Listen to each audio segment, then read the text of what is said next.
The mind fears change because change feels like a small death. It asks you to release the person you have been, the pain you have known, the story you have repeated, and the safety you created around what is familiar.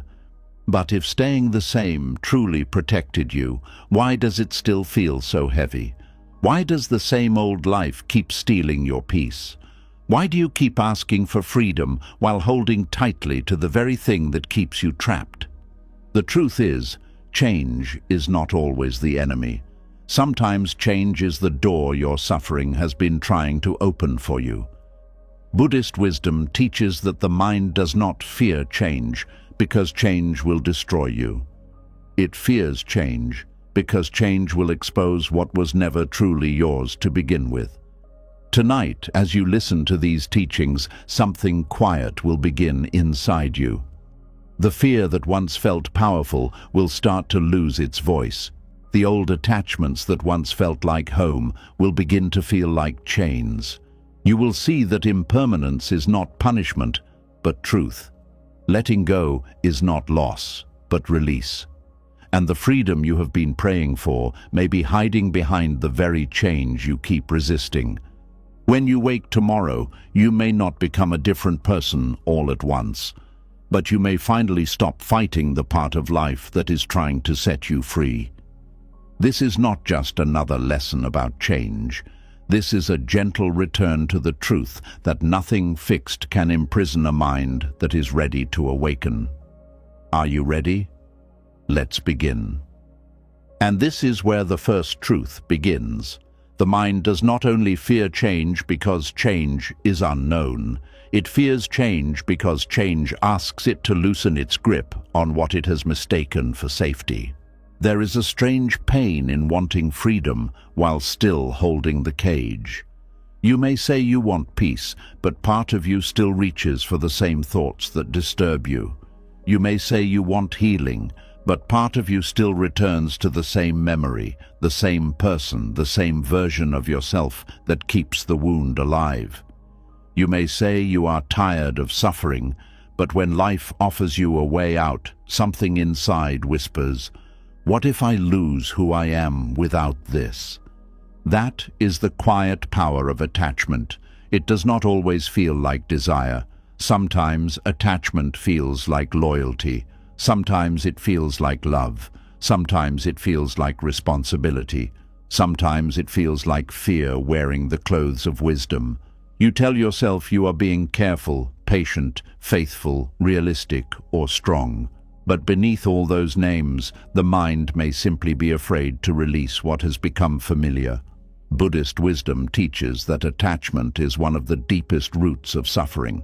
Not because caring is wrong, not because love is wrong, not because having dreams is wrong, but because the mind begins to suffer when it tries to possess what was never meant to be possessed. It clings to people, outcomes, memories, identities, comfort, pain, control, and even old sadness. Then, when life begins to move, the mind panics. It says, "Do not change, do not leave, do not end, do not become different." But life has never obeyed that command. Everything moves, everything shifts, everything breathes in and breathes out. The body changes, relationships change, feelings change, seasons change. Even the thoughts you believed yesterday may not fit the person you are becoming today.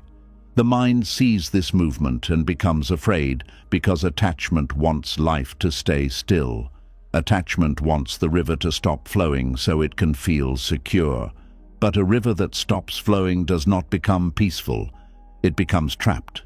This is why freedom can feel frightening. Freedom means space. Freedom means possibility. Freedom means no longer being controlled by what once defined you. But to the attached mind, space can feel like emptiness. Possibility can feel like danger. A new life can feel like betrayal of the old one. So even when the door opens, the mind may stay seated inside the room, not because the room is peaceful, but because the room is known. Many people do not stay stuck because they love their suffering. They stay stuck because their suffering has become familiar. The familiar pain has a shape, it has a voice, it has a routine. You know how to carry it. You know when it comes. You know what it tells you. You know how to explain yourself through it. But freedom has no such certainty. Freedom asks you to step into a space where the old excuses may no longer work, where the old identity may no longer protect you, where the old story may no longer give you a reason to remain small. And this is where the mind begins to resist. It says, "I want peace," but then it keeps replaying the argument. It says, "I want to move on," but then it keeps checking the past for signs. It says, "I want to be happy," but then it keeps choosing the thoughts that prove life is unfair. It says, "I want change," but only if change does not ask for surrender. But true change always asks for surrender. Not surrender as weakness, but surrender as honesty. The honesty to say, this attachment is no longer protecting me. It is only keeping me near what hurts. Attachment makes the mind fear freedom, because freedom removes the object it has been leaning on. Even when that object is painful, the mind may still depend on it for identity. A person may be attached to someone who no longer treats them with tenderness because the attachment gives them a role. They are the one who waits, the one who hopes, the one who proves their love, the one who endures. Letting go would not only mean losing the person, it would mean losing the role they have built around the person. A person may be attached to anger because anger gives them energy. Without anger, they may have to feel grief. They may have to admit they were hurt. They may have to stop using bitterness as armor. So the mind says, "I cannot let this go." But beneath that sentence is another sentence. "I do not know who I am without this anger." A person may be attached to sadness because sadness keeps them connected to what they lost. They fear that healing means forgetting. They fear that smiling again means the past no longer mattered. So they keep the wound open, not because they enjoy bleeding, but because they believe pain is proof of love. Buddhist wisdom gently questions this. It asks, can love remain without suffering? Can memory remain without chains? Can you honor what was without imprisoning yourself inside it? This is not an easy question. The heart does not open its grip just because the mind hears a wise sentence. Attachment is emotional. It lives in the body. It hides in habits. It returns in quiet moments. It appears when the room is still, when the phone is silent, when the future feels unclear. You may understand that something is over, but still feel pulled toward it. You may know that a path is hurting you, but still feel afraid to walk away. This does not make you weak. It makes you human. The Buddha did not teach detachment as coldness. He taught it as freedom from being ruled by clinging. There is a difference between loving and clinging. Love allows life to breathe.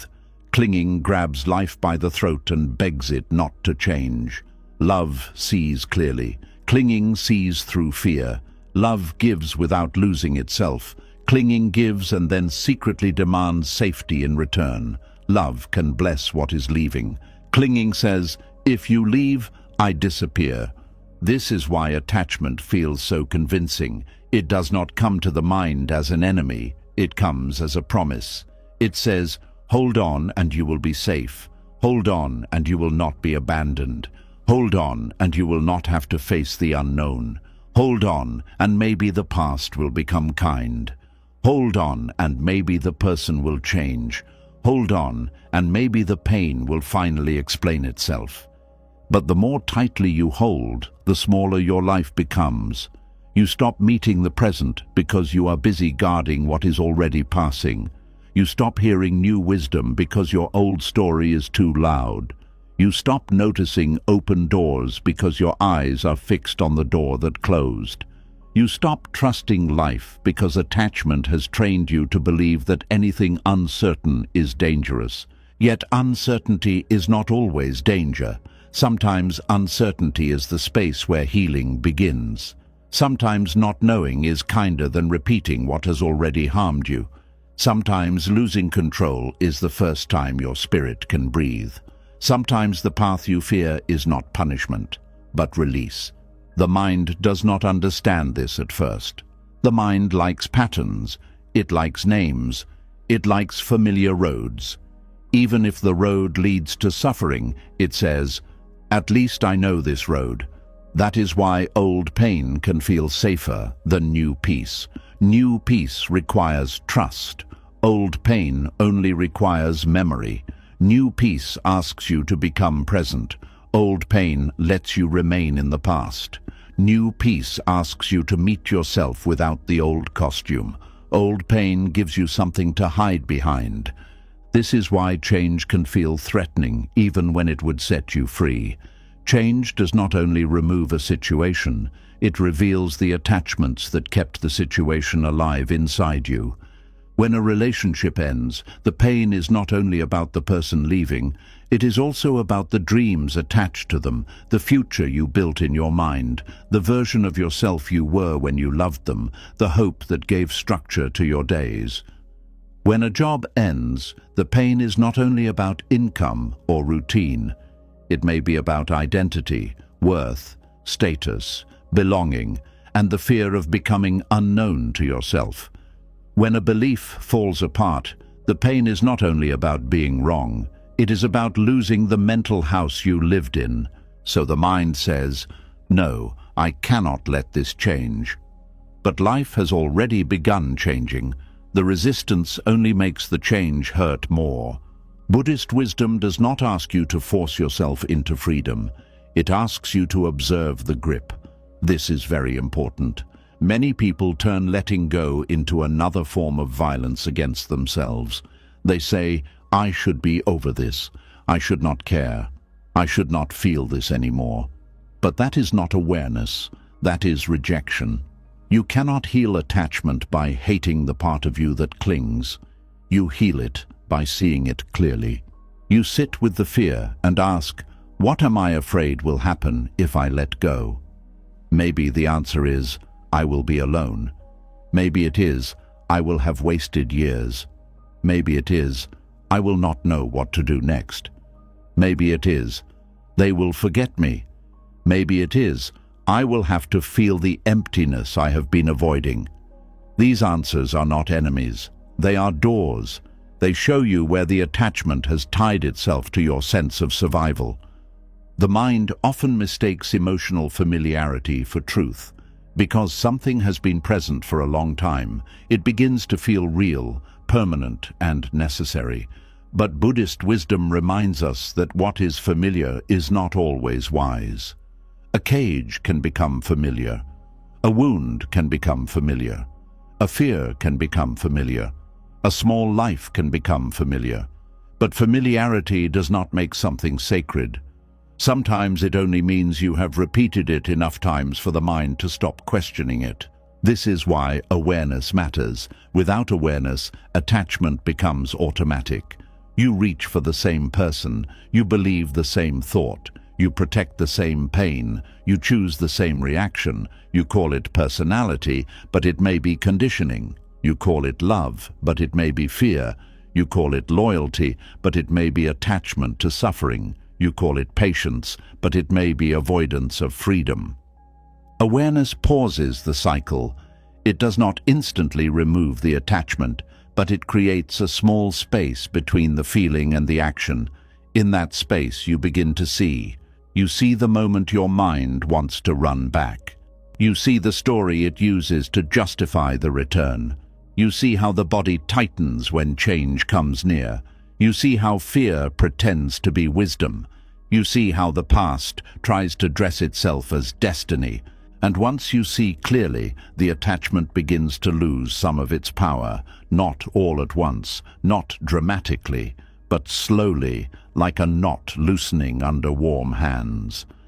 The mind fears freedom because freedom requires responsibility.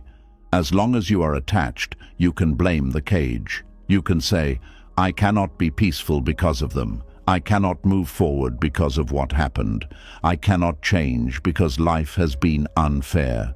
And sometimes life has been unfair. Some pain is real. Some wounds were not chosen. Some losses were not deserved. Buddhist wisdom does not deny this. It does not ask you to pretend pain did not happen. But it does ask a deeper question. Must the wound remain your master? Freedom means you no longer build your whole life around what hurt you. That can feel terrifying because it means the next step belongs to you. It means you may have to choose differently. It means you may have to stop waiting for the past to give permission. It means you may have to stop asking the person who hurt you to become the person who heals you. It means you may have to stop using suffering as proof that you cared. This is why the mind may resist freedom. Freedom removes excuses that once felt protective. It asks you to stand in the present with empty hands and an open heart. It asks you to admit that what happened shaped you, but does not have to own you. It asks you to stop feeding old fires just because you have become used to the warmth of burning. Attachment is powerful because it often attaches not only to pleasure, but to pain. Many people understand attachment to pleasant things. They know the mind clings to comfort, praise, success, affection, and security. But fewer people understand that the mind can cling to suffering too. It can cling to rejection because rejection confirms an old belief. It can cling to chaos because peace feels unfamiliar. It can cling to longing because longing gives life direction. It can cling to disappointment because disappointment protects it from hope. This is one of the hidden reasons freedom feels frightening. If you become free, what happens to the old belief that you are unworthy? If you become peaceful, what happens to the identity built around survival? If you become open to life again, what happens to the part of you that promised never to trust? If you release the past, what happens to the story you have used to explain your pain? The mind may not know how to live without that story, so it chooses the known burden over the unknown sky. But Buddhist wisdom teaches that the self is not as fixed as we think. The person you are protecting so fiercely is already changing. The you who first experienced the pain is not exactly the same you listening now. Your body has changed, your thoughts have changed, your understanding has changed, even your grief has changed shape many times. Yet attachment tries to freeze you around one version of yourself. It says, "This is who I am, this is what happened, this is what I must carry." But life keeps whispering, "You are not only this." There is deep mercy in that whisper. You are not only your fear. You are not only your attachment. You are not only the relationship that ended, the mistake you made, the dream that failed, the person who left, the pain that stayed, or the version of you that did not know better. You are a moving stream, not a stone. You are allowed to change because you are already changing. When the mind fears freedom, it often does so because it sees freedom as emptiness. It thinks, "If I let go, there will be nothing left." But emptiness in Buddhist wisdom is not the same as nothingness. It is space. It is openness. It is the truth that things are not fixed in the way the mind imagines. This can feel scary at first because the mind wants solid ground. But what if the solid ground you have been standing on is actually the floor of a prison? What if the emptiness you fear is not a void, but a doorway? To release attachment is not to become empty of life. It is to become empty of chains. It is to stop filling your heart with what keeps it heavy. It is to stop calling pressure love, anxiety devotion, obsession loyalty, and fear wisdom. It is to let the hand open and discover that what is true does not need to be strangled to remain. This does not mean you stop caring. It means you care with clearer eyes. You love people without trying to own them. You enjoy moments without demanding they last forever. You pursue dreams without making your worth depend on them. You remember the past without living inside it. You feel grief without becoming grief. You meet change without bowing to panic. That is freedom, not a life where nothing hurts, but a mind that no longer turns every hurt into a home. And still, the path begins gently. You do not have to release everything today. You do not have to become perfectly detached. You only begin by noticing where your hand is closed. Notice what you keep defending, even though it drains you. Notice what you keep returning to, even though it does not bring peace. Notice what you call love, but feels like fear. Notice what you call patience, but feels like self-abandonment. Notice what you call identity, but feels like a prison. This noticing is already a form of awakening. The attached mind says, "I cannot live without this." Awareness asks, "Is that true?" The attached mind says, "If this changes, I will lose myself." Awareness asks, "What self am I afraid to lose?" The attached mind says, "I need certainty before I move."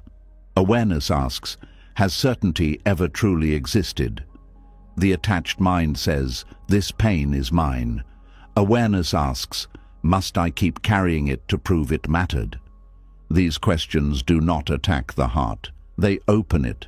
They help you see that freedom is not something far away. It begins in the moment you stop believing every fearful thought as if it were truth. It begins when you can feel the pull of attachment and still choose not to obey it immediately. It begins when you can say, "This is familiar, but it is not freedom. This is known, but it is not peace. This is what I have carried, but it is not who I am." There is a quiet courage in letting go. Not the loud courage that needs witnesses, but the hidden courage of a heart that stops negotiating with its own chains. It may look small from the outside. No one may clap. No one may even know. But inside, something sacred happens. The mind, which once feared change, begins to understand that change was not trying to destroy it. Change was trying to return it to movement. The first step into freedom may feel like grief because attachment always makes release feel like loss. But after the grief, there is space. After the space, there is breath. After the breath, there is clarity. After clarity, there is peace. And slowly, the mind begins to realize that what it feared was not freedom itself. It feared the unfamiliar silence that appears when suffering no longer speaks so loudly. But that silence is not empty. It is alive. It is the place where wisdom can finally be heard.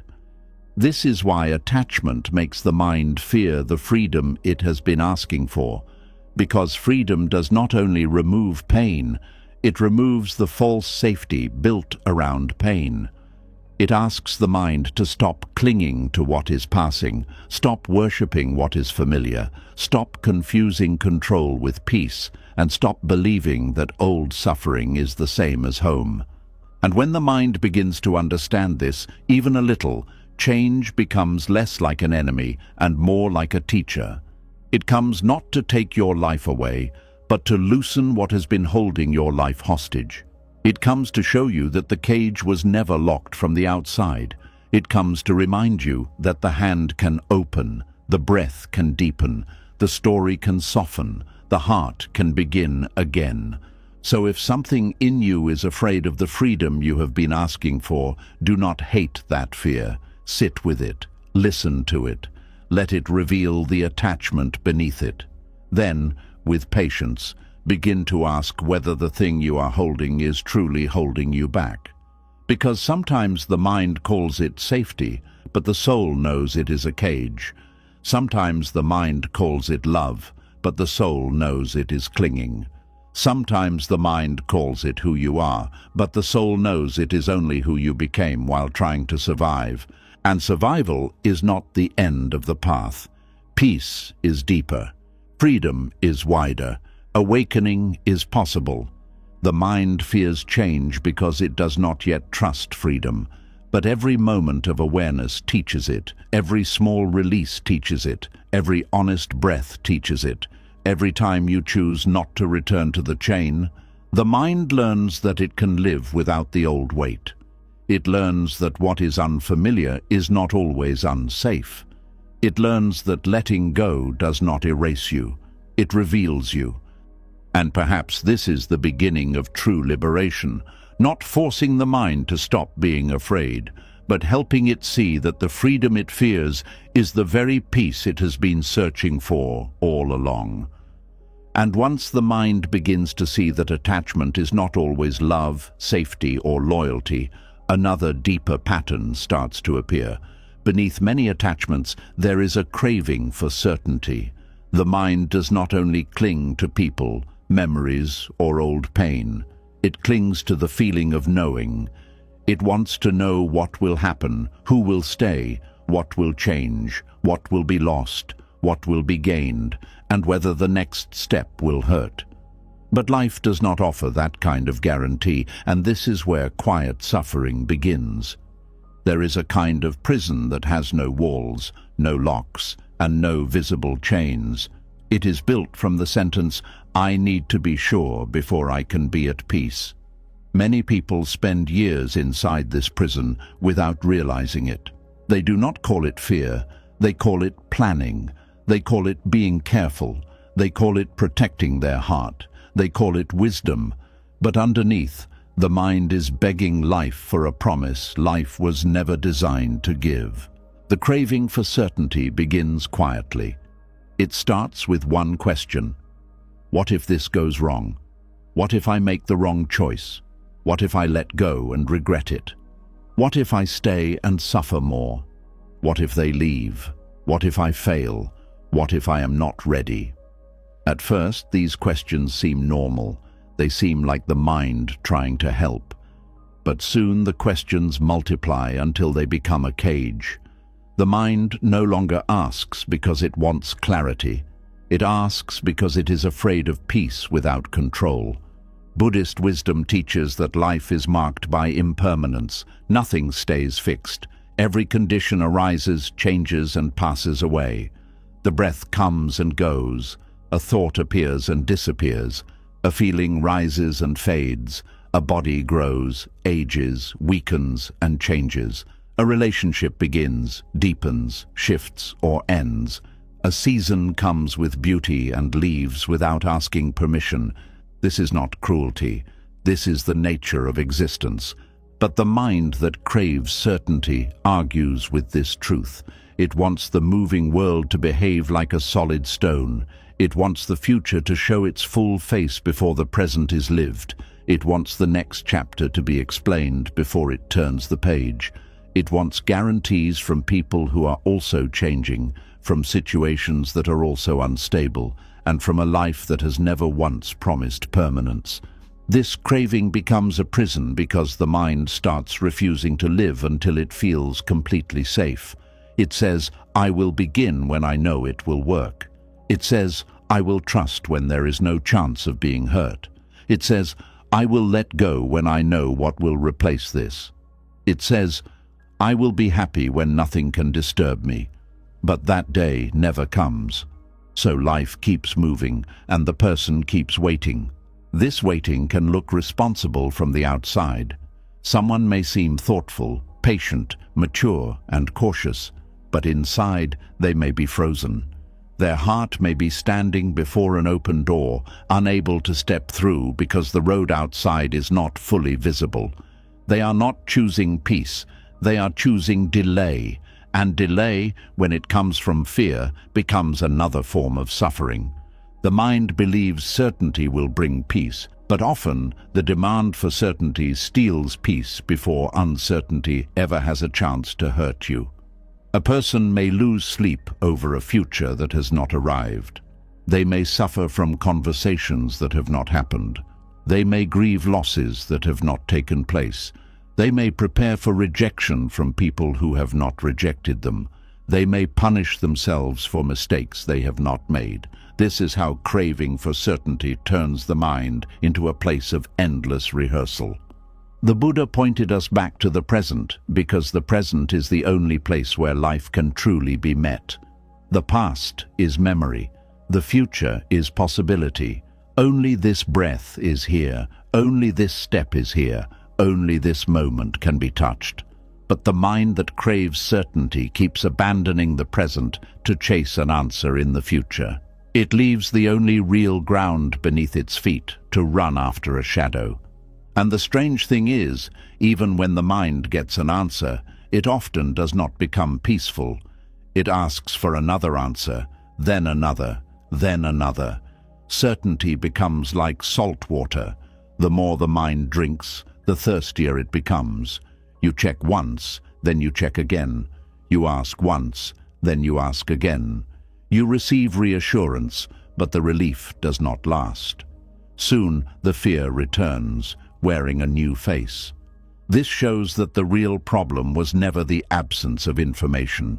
It was the mind's dependency on control. A person who craves certainty may think, if I can just know what they feel, I will relax. But after they know, they wonder if the feeling will last. Then they wonder if the person will change. Then they wonder if hidden truth exists beneath the words. Then they begin searching tone, timing, silence, and small details. The craving does not end because certainty was never the medicine. Awareness was. Another person may think, if I can just know the right path, I will finally move. But every path contains risk. Every choice closes one door and opens another. Every decision asks for trust. So the person studies, compares, asks, waits, overthinks, and delays. They call it preparation, but deep inside, they are trying to find a path that does not require courage. Such a path does not exist. In Buddhist wisdom, the problem is not that the mind thinks. Thinking is not the enemy. Planning is not the enemy. Reflection is not the enemy. The problem begins when the mind believes it can think its way out of impermanence. It tries to solve life as if life were a puzzle with one permanent answer. But life is more like weather. You can understand patterns, but you cannot command the sky. This is why craving for certainty becomes a quiet prison. It does not always stop you loudly. It does not always look dramatic. It simply keeps you circling. You almost speak your truth, then you wait. You almost begin again, then you pause. You almost leave what drains you, then you ask for one more sign. You almost forgive yourself, then you demand perfect understanding of why everything happened. You almost trust the present, then you run back into the future looking for proof. The prison is quiet because no one may notice it. People may see you going to work, answering messages, smiling when needed, doing ordinary things. But inside, your mind may be pacing back and forth, looking for certainty like a lost key. You may be physically present, yet mentally trapped in 1,000 possible tomorrows. This kind of suffering is exhausting because the mind never rests. It keeps scanning life for danger. It keeps asking, what does this mean? What if it changes? What if I am wrong? What if I cannot handle what comes? It treats uncertainty as if uncertainty itself were an attack. But uncertainty is not attacking you. It is simply the open nature of life. A flower does not know how long it will bloom, yet it blooms. A bird does not receive a written guarantee before it flies, yet it moves with the sky. The breath does not ask if the next breath will arrive before it leaves the body. It simply comes and goes. Nature is not careless. It is intimate with change. It does not demand fixed answers before participating in life. Human suffering deepens because the mind wants to live differently from the rest of existence. Everything else moves, but the mind wants to freeze. Everything else changes, but the mind wants to possess. Everything else arises and passes, but the mind wants permanent assurance. This fight against reality becomes tiring because reality does not fight back. It simply continues. In Buddhism, ignorance does not only mean not knowing facts, it means not seeing things as they are. When the mind craves certainty, it is often refusing to see impermanence clearly. It wants to believe there is a final answer that will remove all fear. It wants to believe the future can be controlled if the mind worries enough. It wants to believe pain can be avoided if every step is predicted. But this is a misunderstanding. Worry does not create safety. It only creates the feeling of doing something while peace disappears. Many people mistake overthinking for protection. They believe that if they think about every possible outcome, they will be ready. But there is a difference between wise preparation and mental imprisonment. Wise preparation looks at what can be done and then returns to the present. Mental imprisonment keeps reopening the same question after there is nothing useful left to add. Wise preparation brings clarity. Craving for certainty brings tightness. Wise preparation helps you move. Craving for certainty keeps you stuck. The body often knows the difference before the mind admits it. Wise preparation may feel steady, grounded, and clear. Fearful certainty-seeking feels tense, restless, and endless. It tightens the chest. It disturbs sleep. It makes silence uncomfortable. It makes ordinary delays feel like signs of disaster. It turns the mind into a courtroom where every moment is evidence. This is especially painful in relationships. The mind wants certainty from another human being, but every human being is a changing river too. Someone can love you today and still be growing. Someone can mean their words and still not know everything they will feel in 10 years. Someone can care for you and still be imperfect. This does not mean trust is foolish. It means trust is not built from guaranteed permanence. Trust is built from presence, honesty, and the courage to meet what is real now. When the mind demands total certainty and love, it may destroy the tenderness it wants to protect. It asks too many questions, not from openness, but from fear. It tests people. It watches for signs. It turns small changes into threats. It cannot enjoy closeness because it is already preparing for loss. In trying to prevent pain, it prevents intimacy. Buddhist wisdom would gently ask, can you love what is here without trying to own tomorrow? This question is not easy because the heart wants assurance, but love becomes heavy when it is forced to carry the mind's demand for permanence. Real love breathes better when it is held with open hands. It becomes kinder when it is not turned into a contract against change. This does not mean accepting disrespect, confusion, or harm. Buddhist wisdom is not asking anyone to remain in uncertainty that damages their dignity. There is a difference between natural uncertainty and repeated instability. Natural uncertainty belongs to life. Repeated instability may belong to an unhealthy situation. Awareness helps you know the difference. Craving for certainty often confuses the two. It may stay in chaos, hoping for one final answer when the pattern itself has already spoken. Sometimes the mind says, I need closure, but what it really means is, I want an answer that makes the pain painless. Closure can be helpful when truth is available, but many times the mind uses closure as another chain. It keeps returning to the same wound, hoping the person who caused confusion will also provide freedom from it. But some answers never come. Some people cannot explain themselves honestly. Some endings remain incomplete. Some stories do not close neatly. If peace depends on a perfect explanation, peace remains under the control of what hurt you. Buddhist wisdom points toward another kind of closure. Not the closure that comes from knowing every detail, but the closure that comes from seeing clearly enough to stop feeding the wound. You may not know why someone acted the way they did.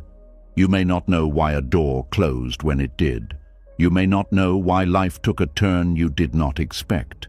But you can know what continued clinging is doing to your heart.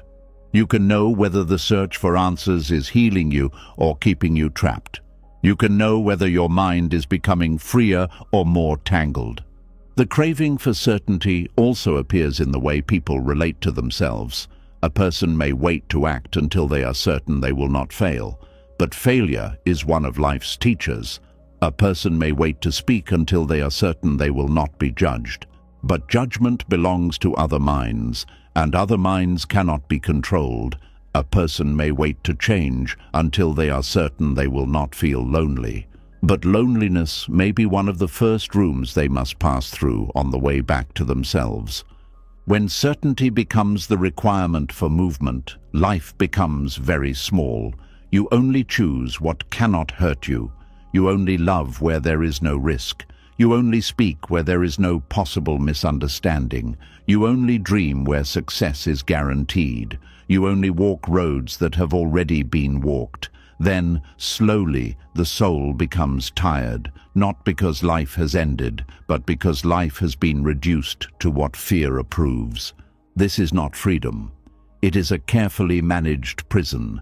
And because the prison is quiet, it can last for years. A person may call it personality. This is just how I am. I need to know everything. I do not like surprises. I must be in control. But Buddhist practice invites a softer honesty. Instead of turning fear into identity, you begin to see it as a passing condition. You say, fear is present. You say, the desire to control is present. You say, the mind is seeking certainty.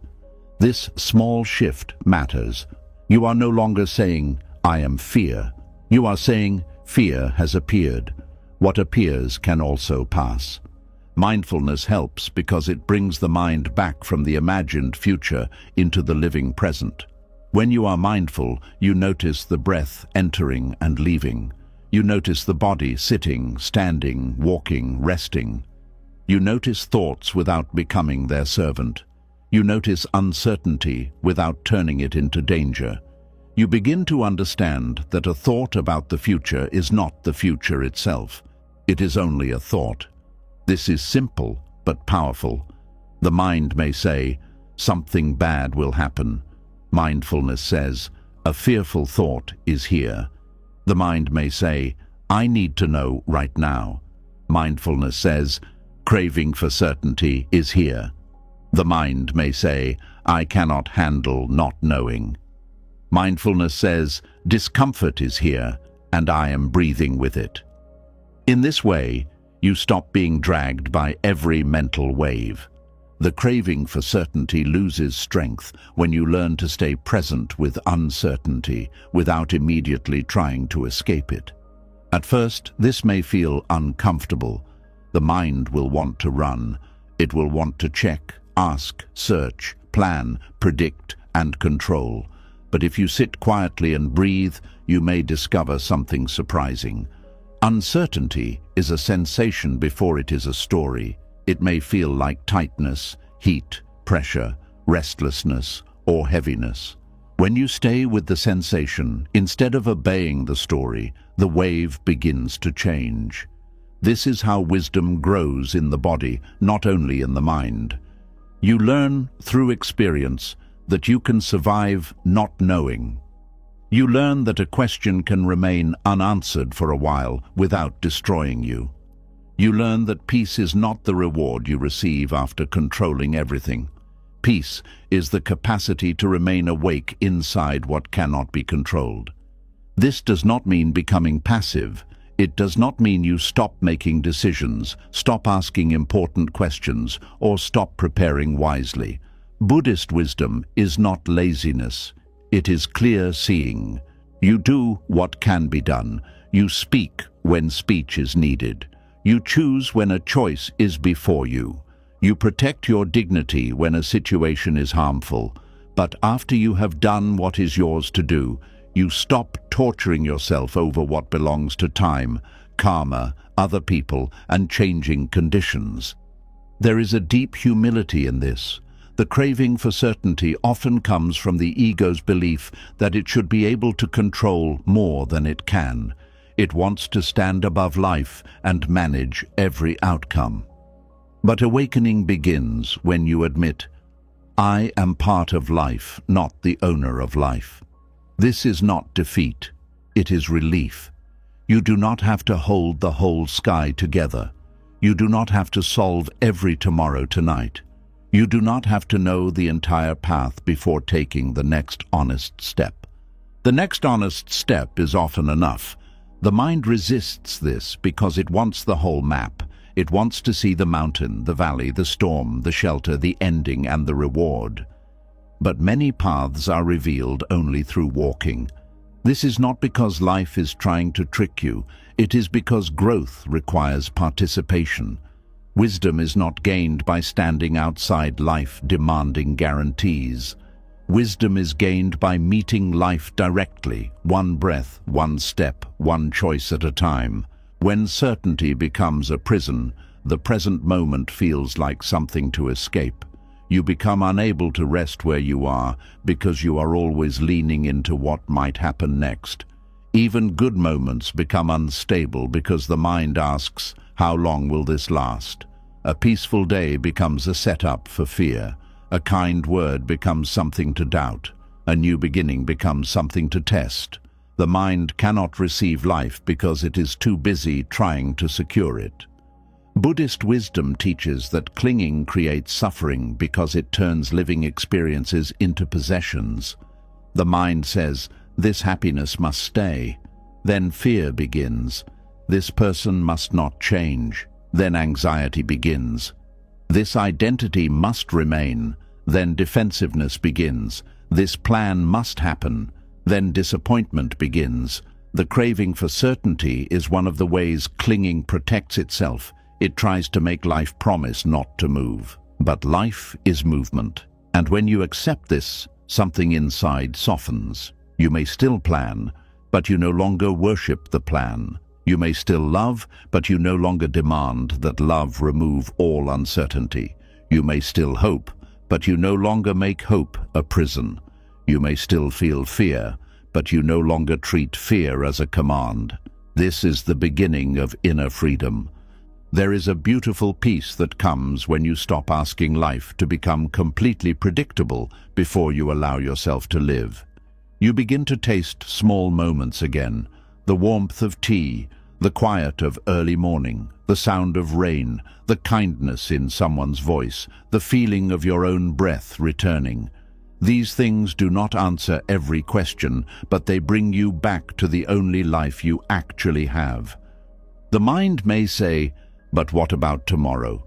Buddhist wisdom answers, meet this moment clearly, and you will meet tomorrow with a clearer heart. The mind may say, but what if I suffer? Wisdom answers, you have suffered before and awareness can help you suffer less.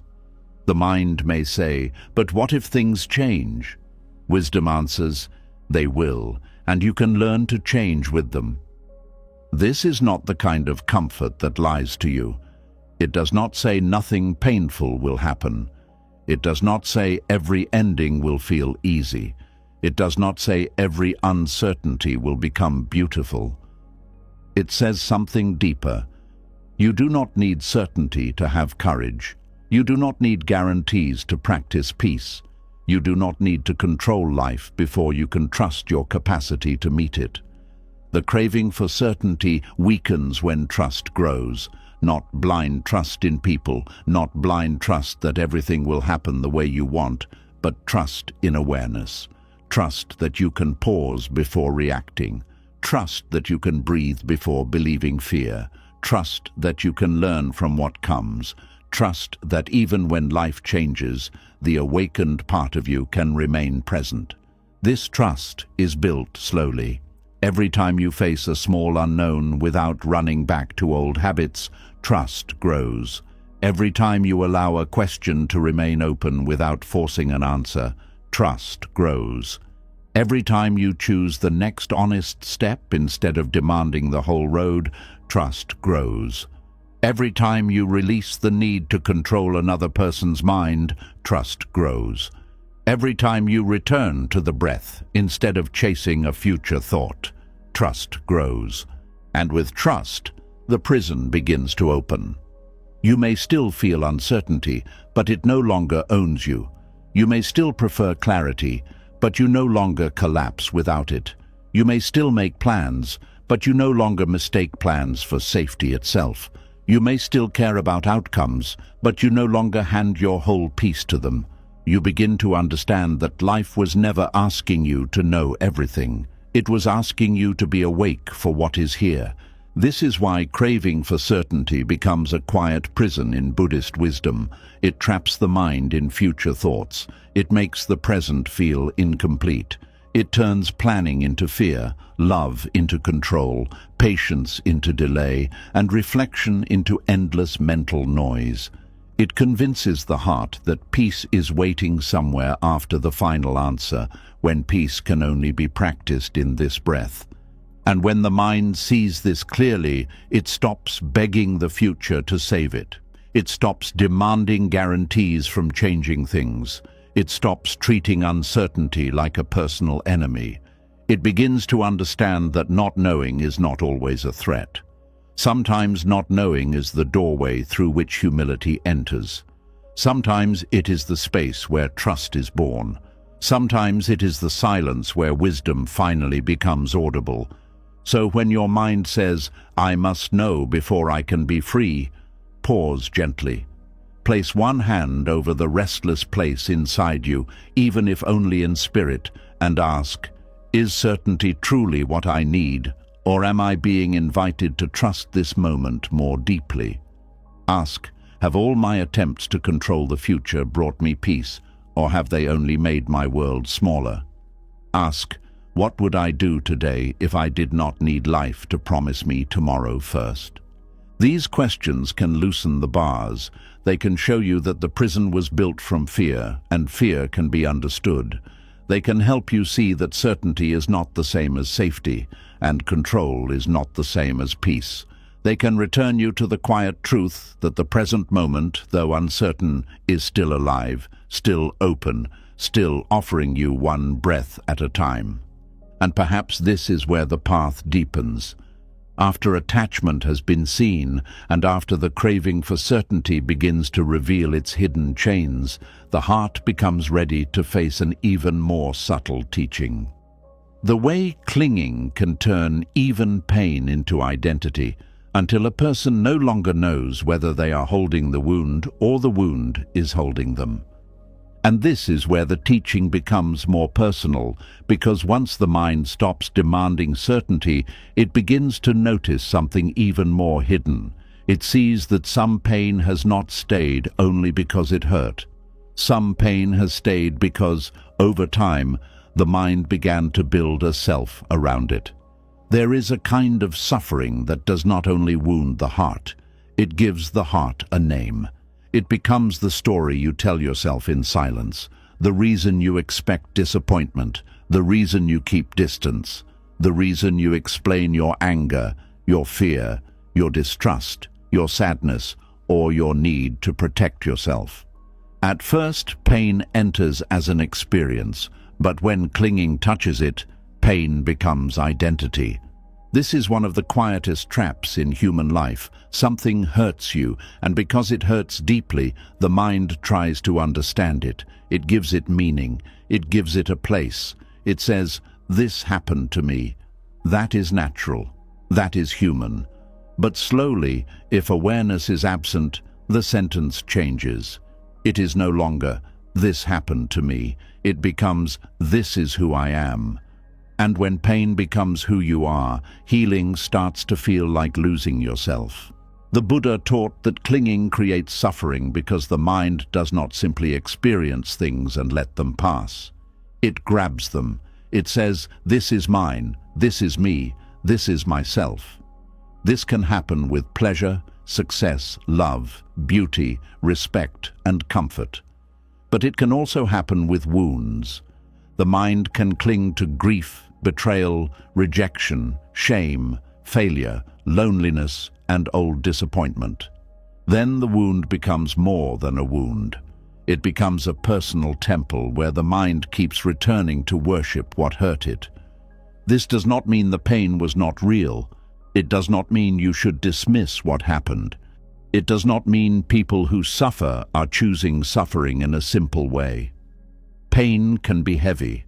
Some experiences change the way the body breathes, the way the heart trusts, the way the eyes look at the world. Buddhist wisdom is not cold toward this. It does not say, just let go, as if the heart were a stone you could drop from your hand. It asks for something deeper.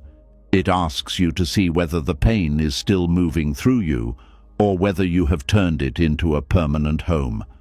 There is a difference between honoring pain and becoming pain. Honoring pain means you tell the truth about what happened. You allow yourself to feel. You learn from the wound. You protect your dignity. You make wiser choices. Becoming pain means the wound becomes your name.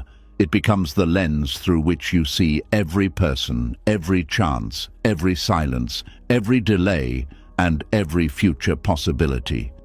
It no longer teaches you. It controls you.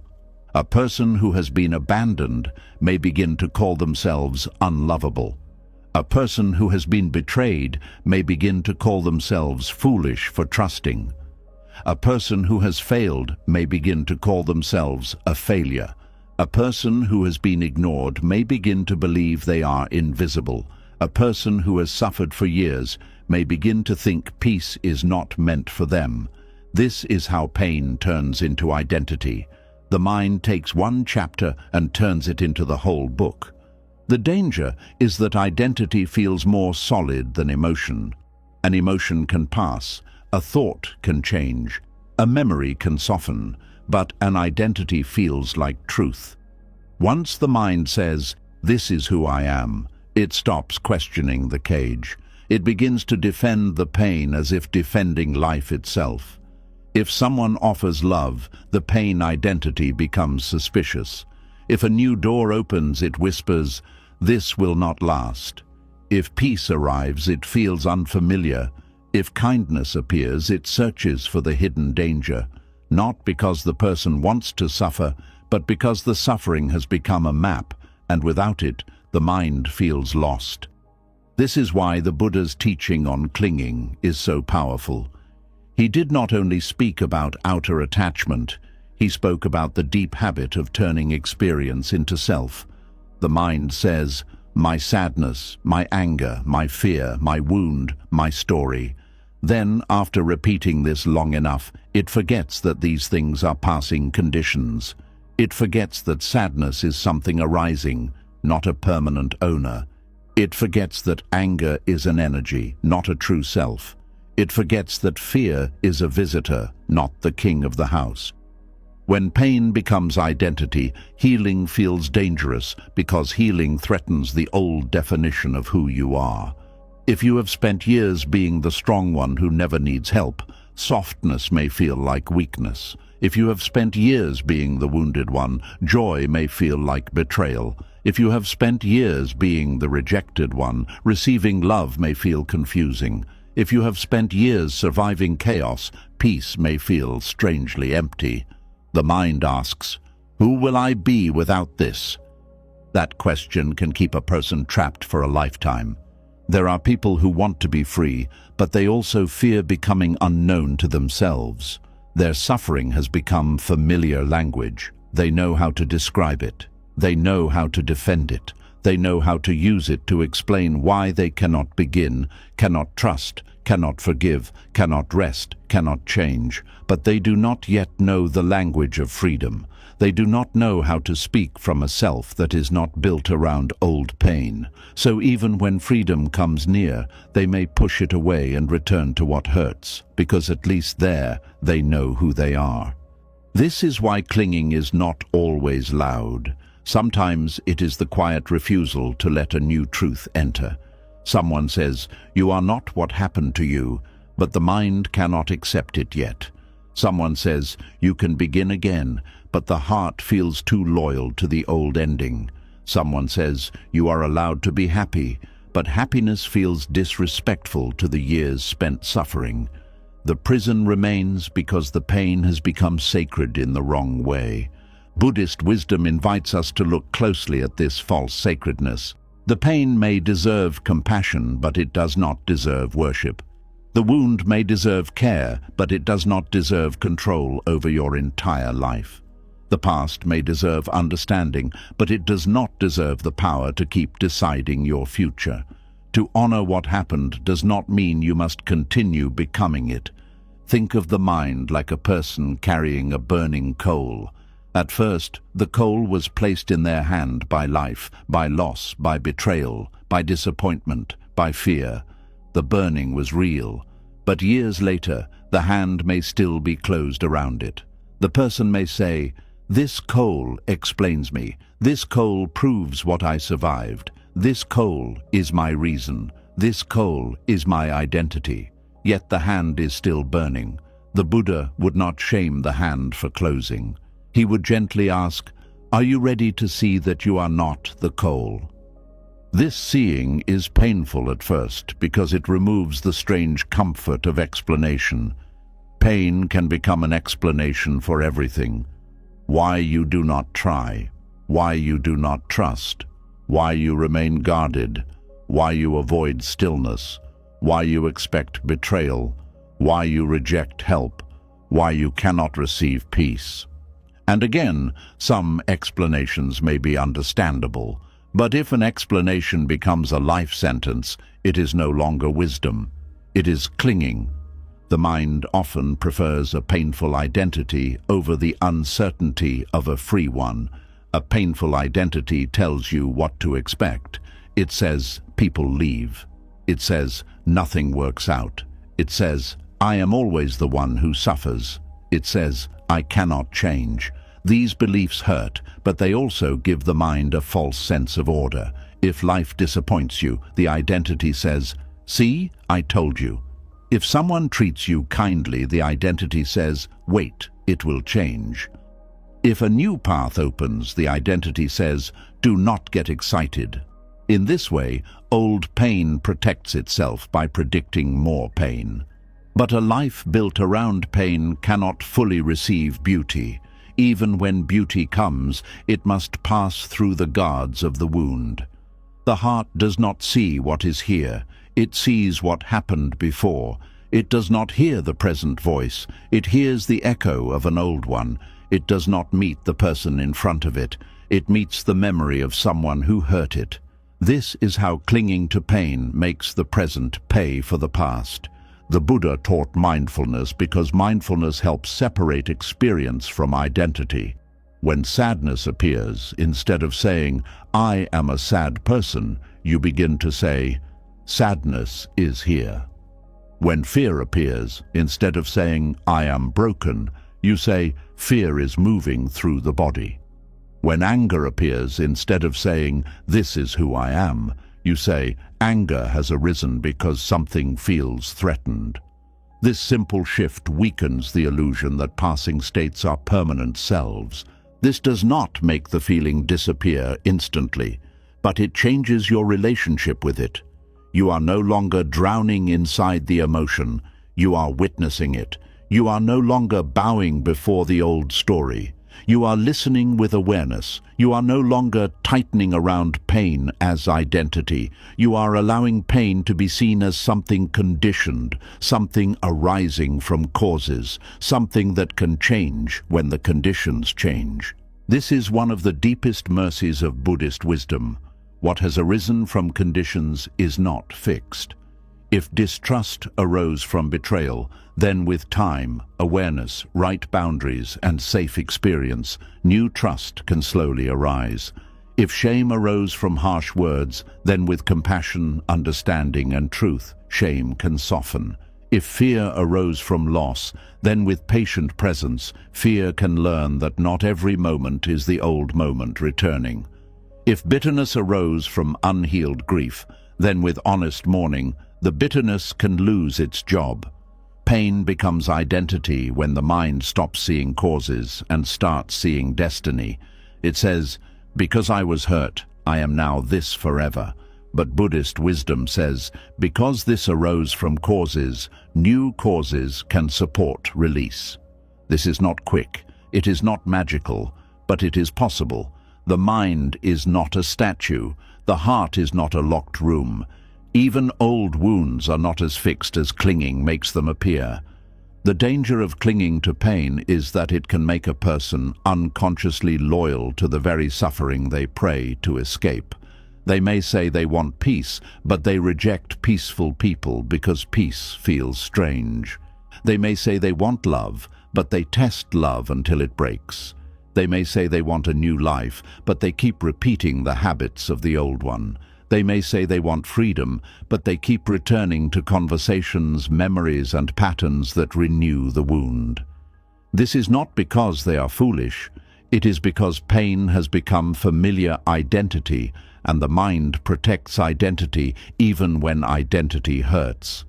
To release pain as identity, you must first stop blaming yourself for having made it one. The mind builds identity from pain as a survival method. When something hurts deeply, the mind tries to create rules so it will not happen again. It says, never trust too much. It says, never need anyone. It says, always expect the worst. It says, stay guarded. These rules may have helped you survive a season, but survival rules can become suffering when the season changes and the rules remain. There are defenses that once protected the heart, but later imprison it. A child who learned silence to avoid conflict may become an adult who cannot speak their truth. A person who learned independence after being abandoned may become someone who cannot receive care. A person who learned suspicion after betrayal may become someone who cannot rest in love. A person who learned emotional hardness to survive pain may become someone who feels lonely behind their own walls. At one time, the defense had a purpose. But the Buddha's path asks, is this still skillful now? This question is gentle but powerful. Is this belief still protecting you, or is it keeping you from living? Is this identity still necessary, or is it only familiar? Is this pain still asking to be felt, or has the mind turned it into a permanent mask? Is this story helping you awaken, or is it keeping you asleep inside the past? When clinging turns pain into identity, the person may begin to seek evidence that confirms the wound. If they believe they are unwanted, they notice every delay, every quiet tone, every missed call, every small distance. If they believe they are doomed to fail, they notice every mistake more than every effort. If they believe people cannot be trusted, they interpret uncertainty as betrayal. This is how identity shapes perception. The mind does not simply see life. It sees through what it is attached to. Buddhist practice is the art of seeing itself. You do not only ask, what is happening? You ask, through what lens am I looking? Am I seeing this moment clearly, or am I seeing it through old rejection? Am I hearing this person, or am I hearing the past? Am I responding to what is true now, or am I defending the identity of the wounded self? These questions bring light to the hidden places. And when light enters, choice becomes possible. Without awareness, the pain identity reacts automatically. It hears disagreement and feels attacked. It hears silence and feels abandoned. It faces delay and feels worthless. It meets change and feels unsafe. But with awareness, even if the old reaction rises, you can pause. You can say, this feeling is old. You can say, this fear may not belong entirely to this moment. You can say, I do not have to become the wound again. That pause is not small. It is liberation beginning in real time. The Buddha taught that clinging binds us to suffering because clinging keeps renewing what could otherwise pass. A painful memory may arise naturally. That is not the problem. The problem begins when the mind feeds it, repeats it, decorates it, identifies with it, and then uses it to define reality. A memory comes as a visitor, but clinging gives it a permanent room. A feeling comes as weather, but clinging calls it climate. A wound comes as an event, but clinging turns it into a self. This is why the practice is not to destroy memory. Memory has its place. It teaches, protects, and helps us understand. The practice is to stop letting memory rule perception. The past can be a teacher, but it becomes suffering when it becomes a master. The past can guide discernment, but it becomes a prison when it forbids new life. The past can explain certain fears, but it should not be allowed to become the final authority over who you are allowed to become. A person may think that releasing pain as identity means the pain no longer mattered. This is one of the deepest fears. If I am no longer the wounded one, was the wound meaningless? If I stop carrying grief every day, does that mean I did not love deeply? If I heal from what they did, does that mean they got away with it? If I become peaceful, does that mean the past was acceptable? No. Healing does not erase truth. Peace does not excuse harm. Letting go does not declare that what happened was right. It simply means you no longer allow what happened to keep happening inside you every day. You can remember without reopening. You can learn without hardening. You can honor without clinging. You can tell the truth without living chained to it. This is hard because pain sometimes feels like proof. Proof that you loved. Proof that you survived. Proof that you were wronged. Proof that your story matters. But your story does not need your endless suffering in order to matter. Love does not require permanent bleeding. Survival does not require permanent fear. Justice does not require your inner life to remain destroyed. You can carry wisdom instead of wounds. You can carry boundaries instead of bitterness. You can carry compassion instead of self-punishment. The Buddha's teaching points toward release, not denial. Denial says, nothing happened. Release says, it happened, and I am no longer willing to become only that. Denial pushes pain into darkness. Release brings pain into awareness until it no longer needs to rule. Denial pretends the wound is not there. Release tends to the wound without building a throne for it. When pain becomes identity, people often confuse healing with becoming someone else. But healing is not becoming a stranger, it is becoming less trapped. It is meeting parts of yourself that were hidden beneath survival. You may discover tenderness beneath anger. You may discover courage beneath fear. You may discover joy beneath grief. You may discover simplicity beneath overthinking. You may discover that the self you were defending was not your full self, only the self formed around injury. This discovery can feel tender. Sometimes when people begin to heal, they grieve how long they lived inside the old story. They grieve the years spent expecting pain. They grieve the relationships they pushed away. They grieve the opportunities they did not take. They grieve the peace they did not believe they deserved. This grief is not failure. It is part of waking up. When the cage opens, you may cry for the time spent inside it. But those tears can become cleansing, not another identity. There is no need to turn healing into pressure. The mind that has clung to pain for years may not release it in one night. It may return to the old story many times. The practice is to notice sooner, return gently, and stop adding shame to the process. Shame is another form of clinging. It says, I should be different by now. Awareness says, this is the moment I have. Let me meet it clearly. The path is not walked by hatred of the old self, but by compassion for the self that learned to survive. Compassion is important because the wounded identity often formed when the heart did not feel safe enough to be open. If you attack it, it will tighten. If you shame it, it will hide. If you force it, it will resist. But if you bring patient awareness, it may begin to soften. You can say to the wounded part of yourself, I see why you held on. I see why you were afraid. I see how hard you tried to protect me. But we do not have to live only from this place anymore. This is not weakness. This is mature inner practice. It recognizes that the parts of you built from pain need understanding before they can release control.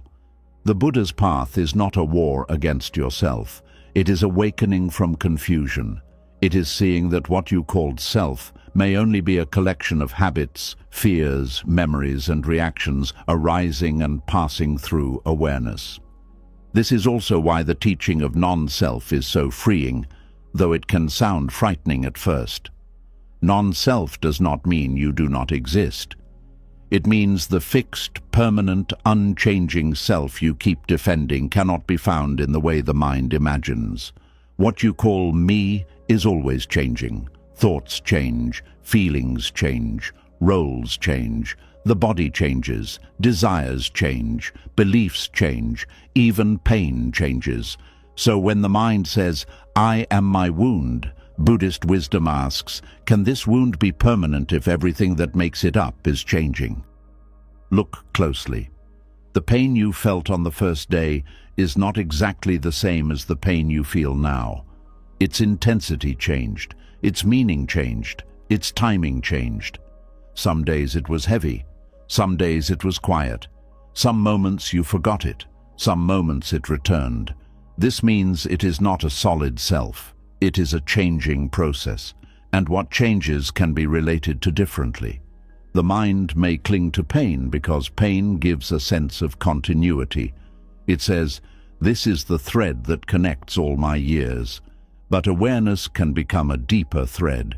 Instead of being connected by suffering, your life can become connected by learning. Instead of saying, "I am the one who was hurt," you may begin to say, "I am the one who is learning to see clearly." Instead of saying, "I am broken," you may begin to say, "Something in me was wounded, and something in me is awake enough to care for it." This change in language matters because language shapes inner reality. When you keep saying, "I am damaged," the mind bows to that identity.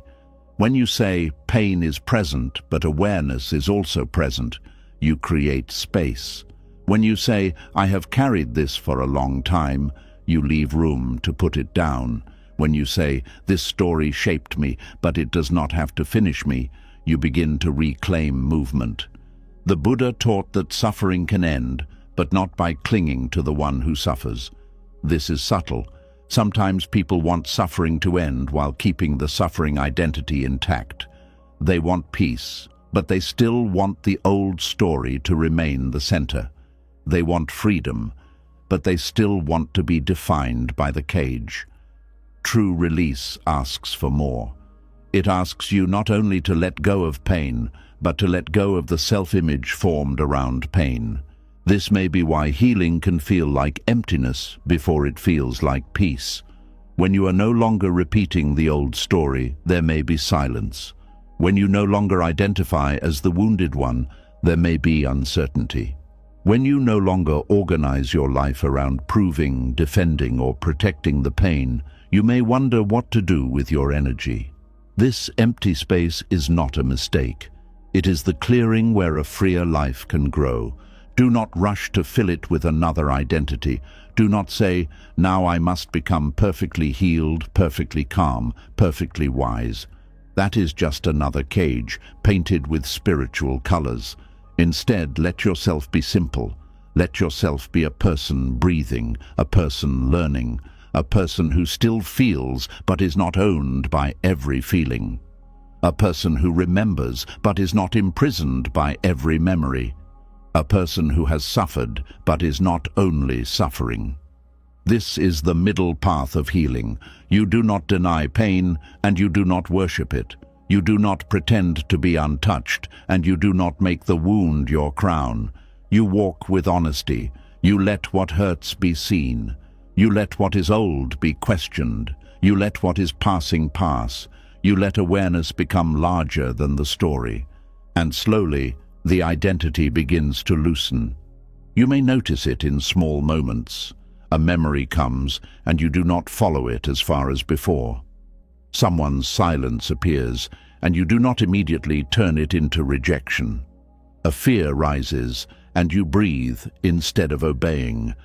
A chance for joy comes, and you allow yourself to receive it without guilt. A part of you wants to repeat the old sentence, "This always happens to me," but another part quietly says, "Maybe not this time." These moments are not small. They are the old self losing its absolute power.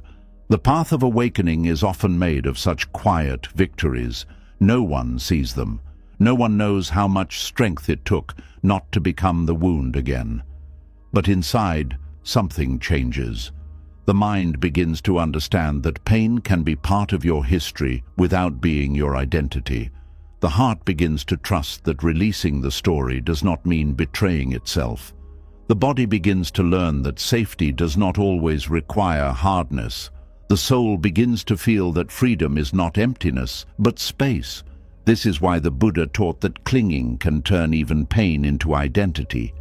Because the mind, when unaware, does not only suffer from what happens, it suffers from the self it builds around what happens. It takes pain, names it me, protects it, repeats it, and then fears the freedom that would dissolve it. But with awareness, the same pain can become a doorway. It can show you where you are still attached. It can show you what part of you is asking for compassion. It can show you what story is ready to be released. So when old pain rises and says, "This is who you are," do not fight it with anger. Look at it with steady eyes. Ask, are you a truth? Or are you a wound asking to be understood? Ask, are you guiding me, or are you keeping me trapped? Ask, can I honor what happened without becoming it again? In that gentle questioning, the grip begins to loosen. You are not required to erase your past. You are not required to feel nothing. You are not required to become untouched by life. But you are invited to stop mistaking the wound for the whole of you. You are invited to let pain be a teacher, not an identity. You are invited to see that the self built around suffering can soften, change, and finally bow to something deeper. And as this becomes clear, another truth begins to open. If pain is not fixed, if identity is not fixed, if even the wounded self is changing, then the person you keep trying to protect is also changing.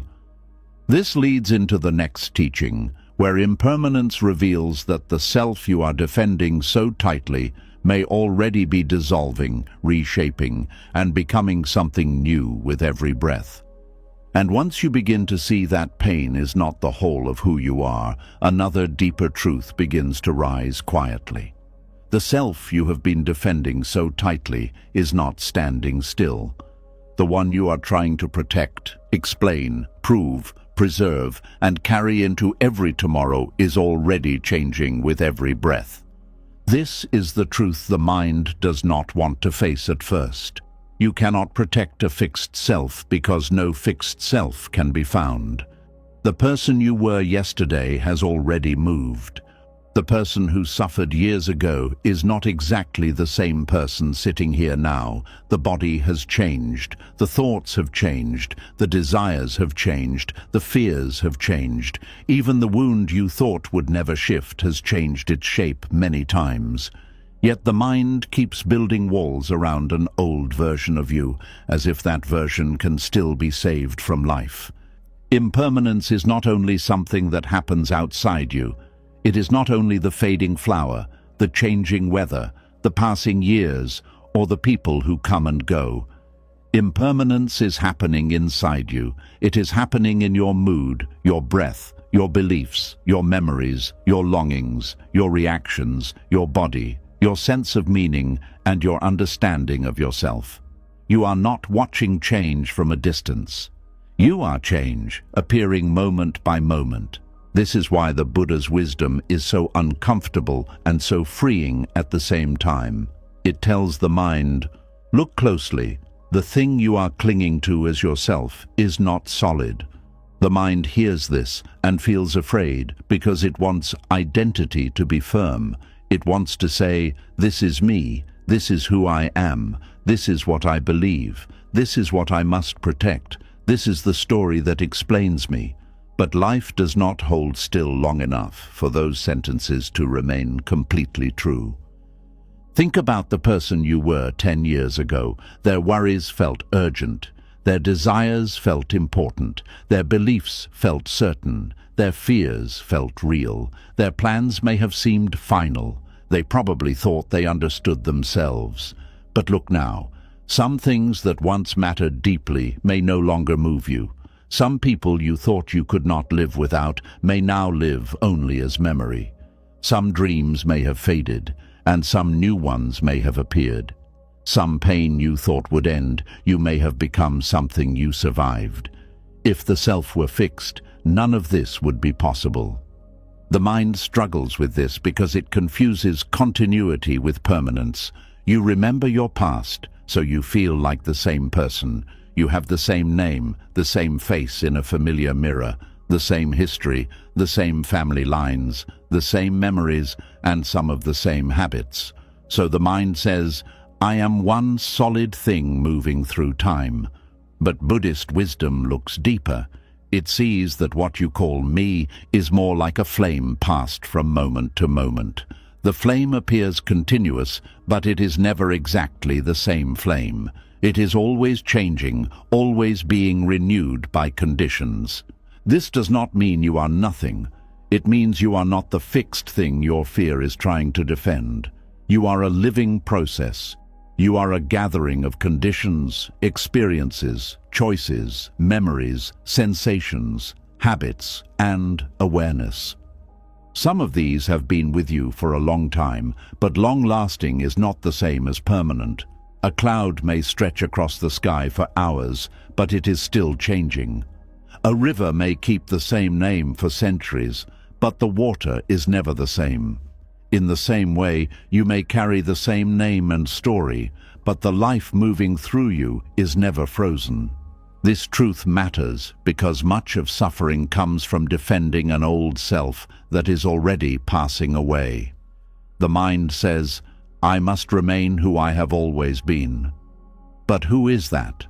The frightened child, the abandoned lover, the person who failed once, the one who was praised, the one who was rejected, the one who survived by becoming hard, the one who learned to please everyone, the one who stopped trusting, the one who built a whole identity from one season of pain.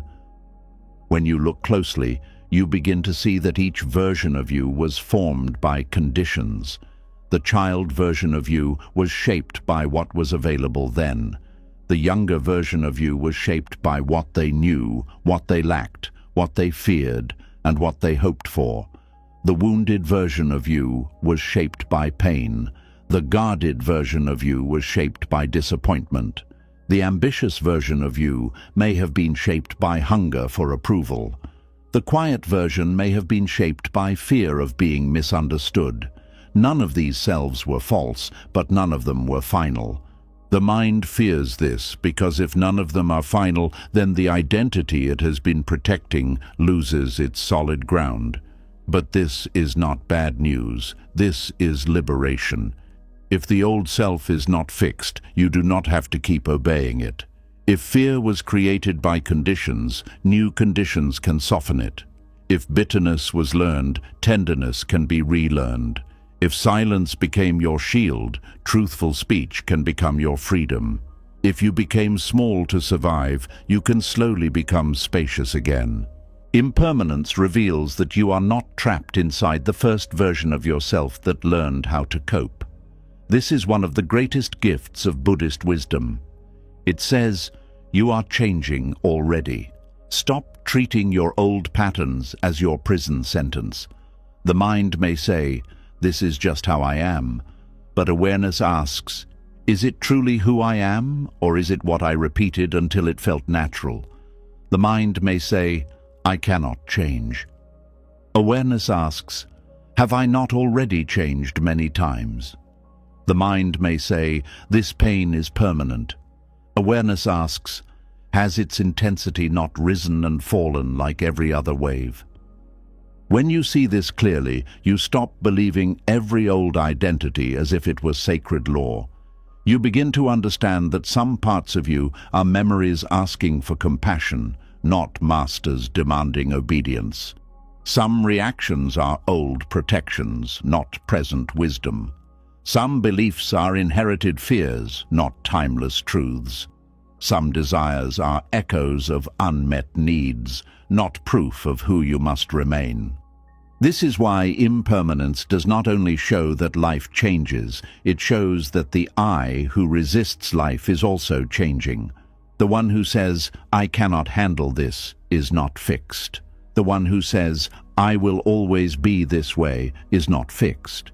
The one who says, "I need things to stay the same," is not fixed. Even resistance is changing. Some days it is strong, some days it weakens. Some moments you cling, some moments you breathe. Some moments you believe the old story, some moments you see through it. This movement is evidence that freedom is possible. The self you are protecting is often a picture created from the past. The mind takes memories, pain, praise, shame, loss, dreams, and labels, then arranges them into a portrait and says, "This is me." Then, whenever life threatens that portrait, fear rises. If change asks you to grow, the portrait trembles. If truth asks you to admit you were wrong, the portrait trembles. If healing asks you to release the wound, the portrait trembles. If love asks you to be open, the portrait trembles. If peace asks you to stop fighting, the portrait trembles. But you are not the portrait. You are the awareness that can see the portrait. This is important because the mind often protects identity more fiercely than peace. Someone may remain in a role that drains them because they have always been the responsible one. Someone may keep hiding their needs because they have always been the strong one. Someone may refuse help because they have always been the independent one. Someone may keep replaying injustice because they have always been the one who was wronged. Someone may avoid joy because they have always been the one who suffers quietly. These roles may have once helped the person belong, survive, or make sense of life. But impermanence asks, does this role still serve awakening? A role can become a cage when you forget it is a role.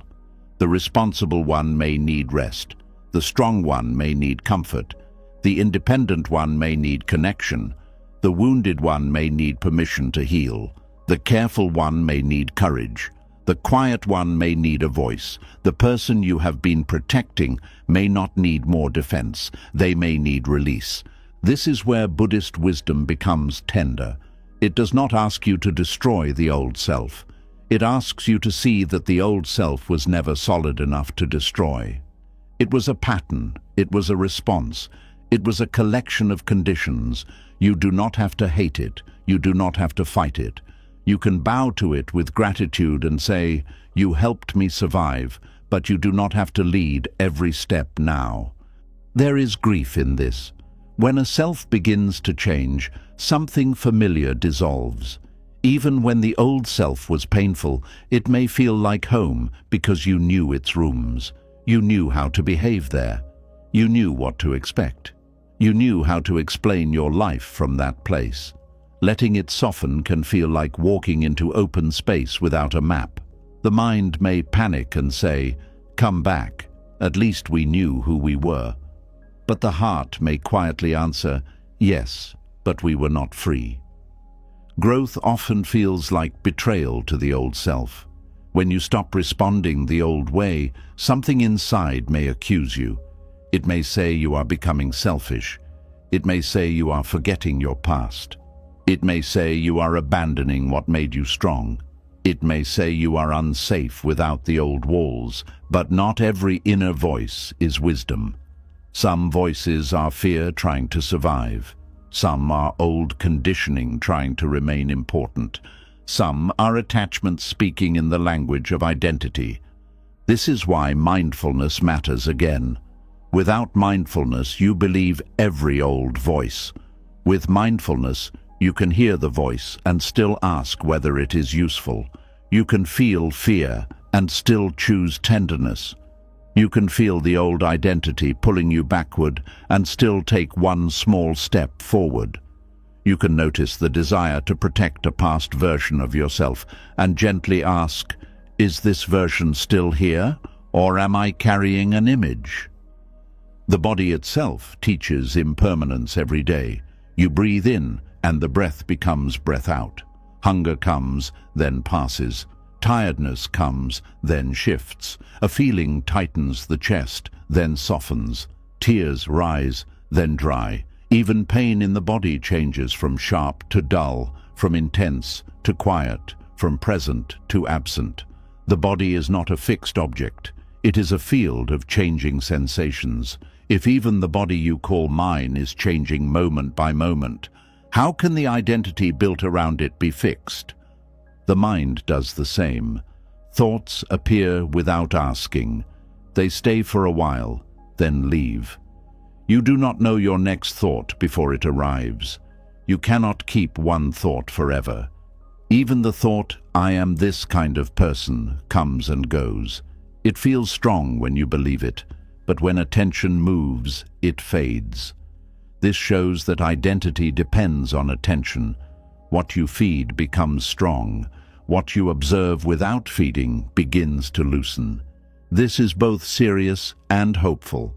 If you keep feeding the old self with the same stories, the old self feels permanent. If you keep saying, "I am too damaged, I am too late, I am always abandoned, I cannot trust, I never change," those thoughts become familiar grooves. But if you begin to observe them instead of worshipping them, their authority weakens. They may still appear, but they do not have to command your life. A thought can visit without becoming a ruler. Impermanence also reveals that the future self is not waiting somewhere fully formed. It is being shaped now through attention, action, intention, and awareness. Every time you choose patience over reaction, you shape the future mind. Every time you choose honesty over hiding, you shape the future heart. Every time you return to the breath instead of chasing fear, you shape the future nervous system. Every time you release one old story, you make space for another way of being.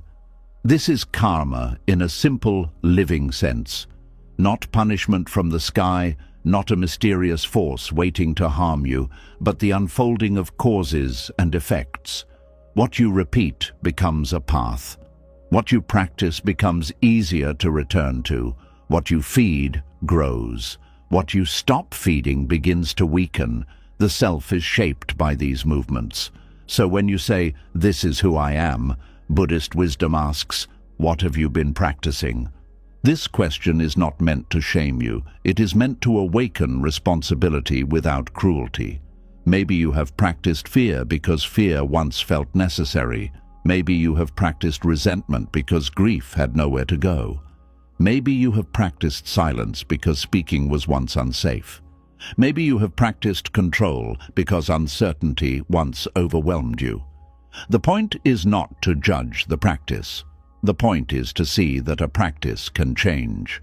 A person who has practiced worry can practice trust in small ways. A person who has practiced self-blame can practice compassion. A person who has practiced avoidance can practice one honest conversation. A person who has practiced clinging can practice letting one breath pass without reaching backward. These small practices matter because the self is not changed only by great dramatic decisions. It is changed by repeated inner movements. This is why the present moment is so powerful. It may look small, but it is the only place where the self is being formed. The past has already given its conditions. The future has not arrived. This moment is where you can see, pause, choose, soften, breathe, release, or return. If you miss this moment because you are defending an old self, the old pattern continues. If you meet this moment with awareness, a new condition enters the stream. The self you are protecting may be built from old conclusions. At one point, you may have concluded, "It is safer not to trust." At another point, "I must do everything alone." At another point, "My feelings are too much." At another point, "Change brings loss." These conclusions may have made sense when they formed, but impermanence means the conditions that created them may no longer be the same. You are older now. You have more understanding now. You have survived things you once feared. You have seen more of life. You may have access to choices you did not have before. Yet the mind often keeps living by conclusions made in earlier pain. It treats old survival decisions as present truth. This is like wearing clothes that no longer fit because they once protected you from cold. At some point, what once covered you begins to restrict you. Buddhist wisdom asks you to examine your inner clothing. What are you still wearing that belongs to an old season? What belief, defense, role, or fear are you carrying because it once helped you survive, even though now it keeps you small? Impermanence is not asking you to throw away your whole past. It is asking you to stop mistaking the past for a permanent identity. Your past is a teacher, but a teacher is not meant to sit on your chest forever. Your wounds are part of your path, but they are not the entire path. Your old self deserves compassion, but not permanent control. If life is changing, and you are changing with it, then every moment carries the possibility of a wiser response. This is why protecting the old self can become suffering. Protection sounds kind, but sometimes what we call protection is refusal. Refusal to grow, refusal to receive. Refusal to admit change has already happened. Refusal to let a new truth replace an old defense. The mind says, I am protecting myself. But awareness may see, I am protecting a fear. The mind says, I know who I am. But awareness may see, I know who I was when I was afraid. There is a great difference between self-respect and self-attachment. Self-respect honors your dignity, your boundaries, your body, your peace, and your path. Self-attachment clings to a fixed image and resists anything that challenges it. Self-respect can change because it is rooted in wisdom.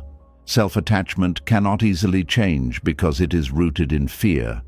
Self-respect says, I am allowed to grow. Self-attachment says, I must remain familiar to myself. The Buddha's teaching on impermanence gently breaks self-attachment. It shows that you have never remained completely familiar to yourself. You have surprised yourself before. You have outgrown desires before. You have changed opinions before. You have healed in places you thought would always ache. You have become stronger in ways you did not plan. You have survived days that once looked impossible from a distance. If change has already carried you this far, why assume it can only harm you now? Sometimes the fear of change is really the fear of losing an identity that gave you a sense of control. If you are the one who never needs anyone, then needing someone feels dangerous. If you are the one who always understands, then confusion feels shameful. If you are the one who keeps everyone happy, then disappointing someone feels like death. If you are the one who endures, then leaving feels like failure. These identities are not just thoughts, they are emotional contracts. Impermanence asks whether you are ready to stop signing them. This can be unsettling because identities often bring approval. People may have praised you for the very role that now exhausts you. They may have praised your strength when you were actually lonely. They may have praised your patience when you were quietly abandoning yourself. They may have praised your independence when you secretly wanted support. They may have praised your calm when you were only hiding pain. Now, as you change, some people may not understand. They may prefer the version of you that served their comfort. This is another reason the mind protects the old self. Change may disturb relationships built around your old role. When you stop being endlessly available, some people may call you distant. When you speak honestly, some may call you difficult. When you rest, some may call you selfish. When you stop carrying what is not yours, some may say you have changed. And they may be right. You have changed. But not all change is betrayal. Some change is the return of dignity. Buddhist wisdom does not encourage harshness. It encourages clear seeing. You do not need to become cruel to become free. You do not need to reject everyone to grow. But you do need to understand that preserving an old self just to keep others comfortable can become a hidden form of suffering. If the self is already changing, then forcing it to remain small is like trying to keep a tree inside a seed. The seed served its purpose, but the tree must break it. This is how impermanence becomes awakening. It shows that what feels like loss may sometimes be growth. The old shell cracks and the mind cries, something is wrong, but the deeper life says, something is opening. A familiar identity fades, and the mind cries, I am disappearing. But wisdom says, a false boundary is dissolving. A role no longer fits, and the mind cries, I do not know who I am. But awareness says, good, now you can discover without clinging. Not knowing who you are can be frightening, but it can also be sacred. It means the old labels have loosened. It means the mind is less trapped by yesterday's definitions. It means there is space to meet yourself directly, without forcing every feeling into an old name. In that space, you may discover that you are not required to be one fixed thing. You can be strong and tender, careful and brave, independent and connected, grieving and grateful, quiet and honest, healing and still imperfect. Human life is wider than the identities fear creates. Impermanence also softens shame. Shame says, because I did something wrong, I am wrong forever. But impermanence says, actions have causes, consequences, and lessons, but the mind can learn. Shame says, I am trapped in what I used to be. Impermanence says, the past has shaped you, but the present is still active. Shame says, there is no way back. Impermanence says, there may not be a way back, but there can be a way forward. This matters deeply because many people protect an old self out of guilt. They keep punishing themselves because they believe they must remain loyal to regret. They think becoming peaceful would mean they have not taken responsibility. But responsibility does not require endless self-torment. True responsibility means seeing clearly, making amends where possible, learning deeply, and refusing to repeat the harm. Shame freezes the self around the mistake. Wisdom allows the mistake to become a cause for awakening. The self you are protecting may also be an ideal self, not only a wounded one, but a perfect image you are afraid to lose. The mind may cling to being seen as good, wise, successful, spiritual, kind, attractive, generous, or unshakable. Then, when life reveals anger, weakness, confusion, jealousy, fatigue, or fear, the mind suffers because the image cracks. But impermanence reveals that no image can contain the whole human being. You are not a polished statue. You are a living process, and living processes include weather. Spiritual growth does not mean building a perfect self and defending it. It means becoming less deceived by the need for a fixed self at all. Even the identity of being spiritual can become another attachment. A person may cling to being calm, then feel ashamed when anger arises. They may cling to being detached, then feel frightened when desire appears. They may cling to being wise, then hide confusion. But the path is not performance.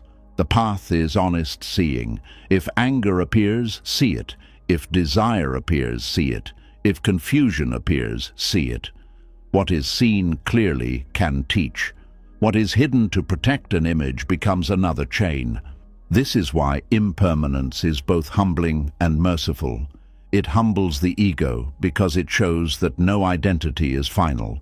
It comforts the heart because it shows that no suffering is final either. The same truth that takes away false certainty also opens the door to healing. If everything changes, then pain can change, fear can change, patterns can change, relationships to memory can change, the way you speak to yourself can change, the way you meet life can change. Of course, change does not always move at the speed the mind wants. Some patterns are deep, some fears have been repeated for many years. Some wounds need care, patience, and support, but slow change is still change. A mountain path is not climbed in one leap. A river shapes stone over time. A heart softens through repeated moments of awareness. Do not disrespect small shifts. The mind that pauses 1 second before reacting has changed. The heart that admits one honest feeling has changed. The body that takes one deeper breath instead of tightening has changed. The old self may not disappear, but it can lose control. It may still visit, especially during stress. You may still hear old thoughts. You may still feel old fears. This does not mean you have failed. Impermanence does not mean old patterns never return. It means they do not have to remain in charge. Each return becomes another opportunity to see, not another proof that you are trapped. This is a compassionate way to understand practice. You are not trying to create a final self that never struggles again. You are learning to relate wisely to whatever arises. Some days the fearful self appears. Some days the peaceful self appears. Some days the wounded self appears. Some days the generous self appears. Instead of clinging to one and rejecting another, awareness holds them all as passing conditions. This is freedom from the tyranny of fixed identity.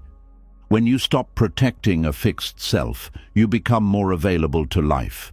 You can listen without needing to defend your image. You can apologize without feeling destroyed. You can learn without feeling small. You can change direction without calling yourself a failure. You can receive love without forcing it through old fear. You can let others change without treating their growth as betrayal. You can let yourself change without asking permission from your past. This is where peace becomes practical. The person who understands impermanence is not shocked by every shift. They may still feel sadness, but not the added suffering of believing change should not happen. They may still feel fear, but not the added suffering of believing fear defines them. They may still feel loss, but not the added suffering of believing life has ended because one form has passed. They learn to move with life, not because they are careless, but because they are awake. There is deep power in saying, I am changing, not as a threat, but as truth. I am changing, so I do not have to keep repeating what hurts. I am changing, so I do not have to defend every old belief. I am changing, so I can forgive the version of me that did not know. I am changing, so I can release the version of me that only survived. I am changing, so I can meet this moment with fresh eyes. And maybe the self you are protecting so fiercely does not need protection from change. Maybe it needs protection from being frozen. Maybe the greatest kindness is not to keep yourself the same, but to allow yourself to become more honest, more awake, more compassionate, more free. The mind fears impermanence because it thinks change will take the self away. But impermanence also reveals that the self was never a fixed object to be taken. It was always a movement, a river, a flame, a breathing field of conditions. The more clearly you see this, the less you need to defend every old version of you. You can bow to what was, learn from what came, release what has passed, and meet what is forming now.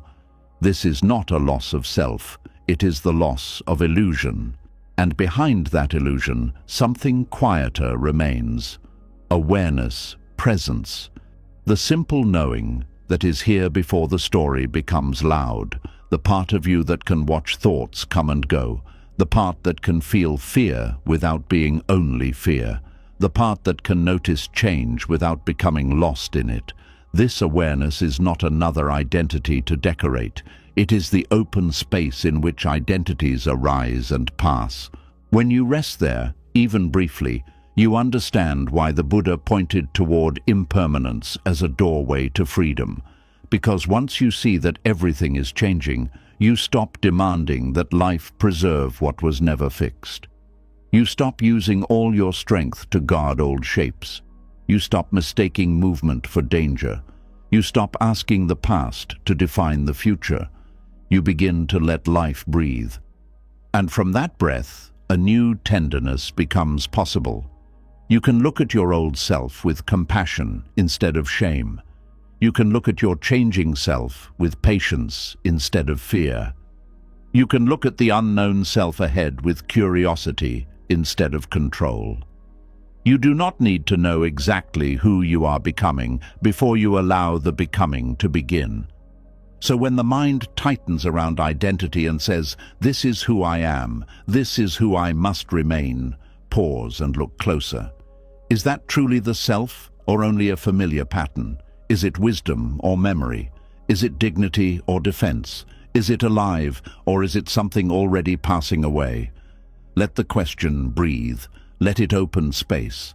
Let it remind you that you are not required to protect every old version of yourself from the truth of change. The self you are protecting is already changing. The one who was hurt is changing. The one who is afraid is changing. The one who clings is changing. The one who listens is changing. Even the one who resists this teaching is changing. Nothing in you is as fixed as fear claims. And because of that, freedom is not far away. It is hidden inside the movement you have been resisting. And once this becomes clear, the next truth begins to unfold naturally. If you are changing, if identity is changing, if pain is changing, then suffering grows deepest when the mind tries to stop life itself from moving. This is where the path turns toward the next lesson, why the mind suffers when it tries to keep life from moving. And when you begin to see that the self you are protecting is already changing, another truth becomes impossible to ignore.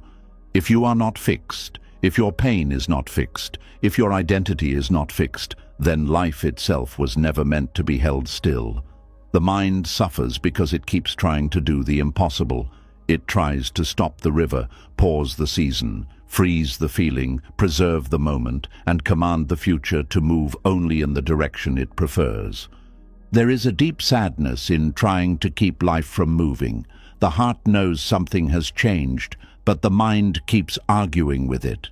The door has closed, but the mind keeps standing there.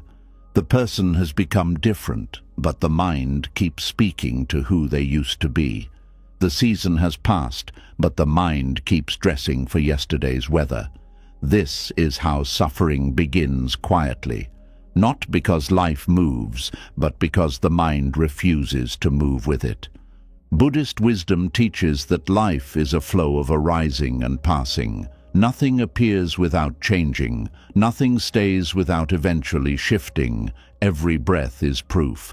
The moment you breathe in, that breath is already preparing to leave. The moment a sound reaches your ear, it is already fading. The moment joy rises, it has already begun to change form. The moment sadness appears, it is not frozen either. Life is not a picture hanging on a wall. It is a river carrying everything forward. But the mind wants life to behave like a picture. It wants one perfect moment to remain. It wants one person to stay the same. It wants one identity to last. It wants one feeling to be permanent. It wants one answer to settle every question. So when life moves, the mind feels betrayed. It says, "Why did this change? Why did they change? Why did I change? Why could it not stay the way it was?" Yet the question itself creates suffering, because it asks life to become what life has never been. The mind suffers when it tries to keep life from moving, because resistance turns natural change into personal punishment. A relationship changes, and the mind says, "I am being abandoned." A plan fails, and the mind says, "Life is against me." The body ages, and the mind says, "I am losing myself." A season ends, and the mind says, "I will never feel whole again." But change is not always rejection. Change is not always punishment. Change is often simply the nature of conditions shifting. This does not mean change is painless. Some changes break the heart open. Some endings arrive before you are ready. Some losses leave silence where warmth used to be. Some transitions make you feel like the ground has forgotten how to hold you. Buddhist wisdom does not ask you to smile at every loss or pretend that movement never hurts. It asks you to see clearly where the pain ends and resistance begins. Pain may come when something changes. Suffering deepens when the mind says, "This should not be happening." Pain may come when someone leaves. Suffering deepens when the mind says, "They must return before I can breathe." Pain may come when a dream ends. Suffering deepens when the mind says, "My life has no meaning without this dream." Pain belongs to being human. Suffering grows when the mind fights reality after reality has already arrived. There is a difference between grief and resistance. Grief says, "This mattered, and I feel the ache of its passing." Resistance says, "This must not pass." Grief is honest. Resistance is war. Grief flows like rain through the heart. Resistance builds a dam and then wonders why the pressure becomes unbearable. When grief is allowed to move, it changes. When resistance locks it inside, it hardens. This is why many people remain trapped in pain long after the first wound. The original event may have happened once, but resistance repeats it daily. The mind keeps replaying what should have been said, what should have happened, who should have stayed, how life should have unfolded. It creates a second world where the past is still being negotiated, but the body is living now, the breath is happening now, the day is moving now, the mind is somewhere else, trying to correct a moment that no longer exists. This split creates exhaustion. Part of you is in the present, doing ordinary things. Another part is in the past, holding court with memory. Another part is in the future, trying to prevent the next disappointment. The mind becomes scattered across time, and peace becomes difficult because peace can only happen where you are. When the mind refuses to move with life, it loses contact with the only moment that can heal it. The Buddha's path brings attention back to what is actually happening, not what the mind wishes were happening, not what the heart fears will happen, not what memory keeps repeating. What is happening now? There is breath, there is sensation, there is a feeling rising, there is a thought passing, there is resistance in the chest, there is sadness in the throat, there is fear in the belly. When you come back this way, life becomes workable again. You cannot work with yesterday's ghost. You can only work with what is present. The mind suffers because it wants to control movement by naming it danger. It says, "If things change, I am unsafe." But not every movement is a threat. Sometimes movement is correction. Sometimes movement is growth. Sometimes movement is release. Sometimes movement is life removing what your fear kept defending. Sometimes movement is the truth arriving after illusion has become too heavy to carry. A person may suffer because a relationship no longer feels the same. The mind may fight this change, trying to bring back the beginning, the excitement, the words, the attention, the old rhythm. But perhaps the relationship is revealing something true. Perhaps it needs honesty. Perhaps it needs a new form. Perhaps it has completed its season. Perhaps it was never as safe as hope made it appear. The suffering becomes sharper when the mind demands that the relationship return to a version that no longer exists. A person may suffer because their own inner life has changed. Something that once satisfied them no longer feels meaningful. A role that once gave them pride now feels empty. A place that once felt like home now feels too small. Instead of listening, the mind may panic. It may say, "Something is wrong with me." But sometimes nothing is wrong. Sometimes the heart has outgrown the container it once needed. The suffering comes from trying to keep wearing a life that no longer fits. This is where many people become cruel to themselves. They feel change inside and call it confusion. They feel growth and call it instability. They feel the old life becoming heavy and call themselves ungrateful. They feel the truth rising and call it trouble. But inner movement is not always a problem to solve. Sometimes it is a message to hear. The heart may be saying, "I cannot keep pretending this still nourishes me." Buddhist wisdom asks for right understanding. Right understanding does not rush, it does not react blindly, it does not chase every feeling. It simply sees that movement is natural and asks what the movement is teaching. When a feeling changes, you do not immediately panic, you observe. When a plan changes, you do not immediately collapse, you breathe. When a person changes, you do not immediately try to control them, you look clearly. When life changes, you do not immediately call it disaster. You ask, what is being revealed? The mind suffers because it believes stillness means safety, but there is a difference between inner stillness and outer stagnation. Inner stillness is the calm awareness that can be present while life moves. Stagnation is the refusal to allow life to move at all. One is peace, the other is fear. A pond can look still because it is clear and balanced. Another pond can look still because nothing is flowing through it, and underneath it is becoming stale. The mind often mistakes the second for safety. Real peace is not life staying unchanged. Real peace is the ability to remain awake while life changes. It is the ability to say, "This is not what I expected, but I can meet it." It is the ability to feel sadness without becoming lost. It is the ability to lose one form without believing all meaning has ended. It is the ability to let a chapter close without tearing apart the whole book. When the mind tries to keep life from moving, it also tries to keep other people from changing.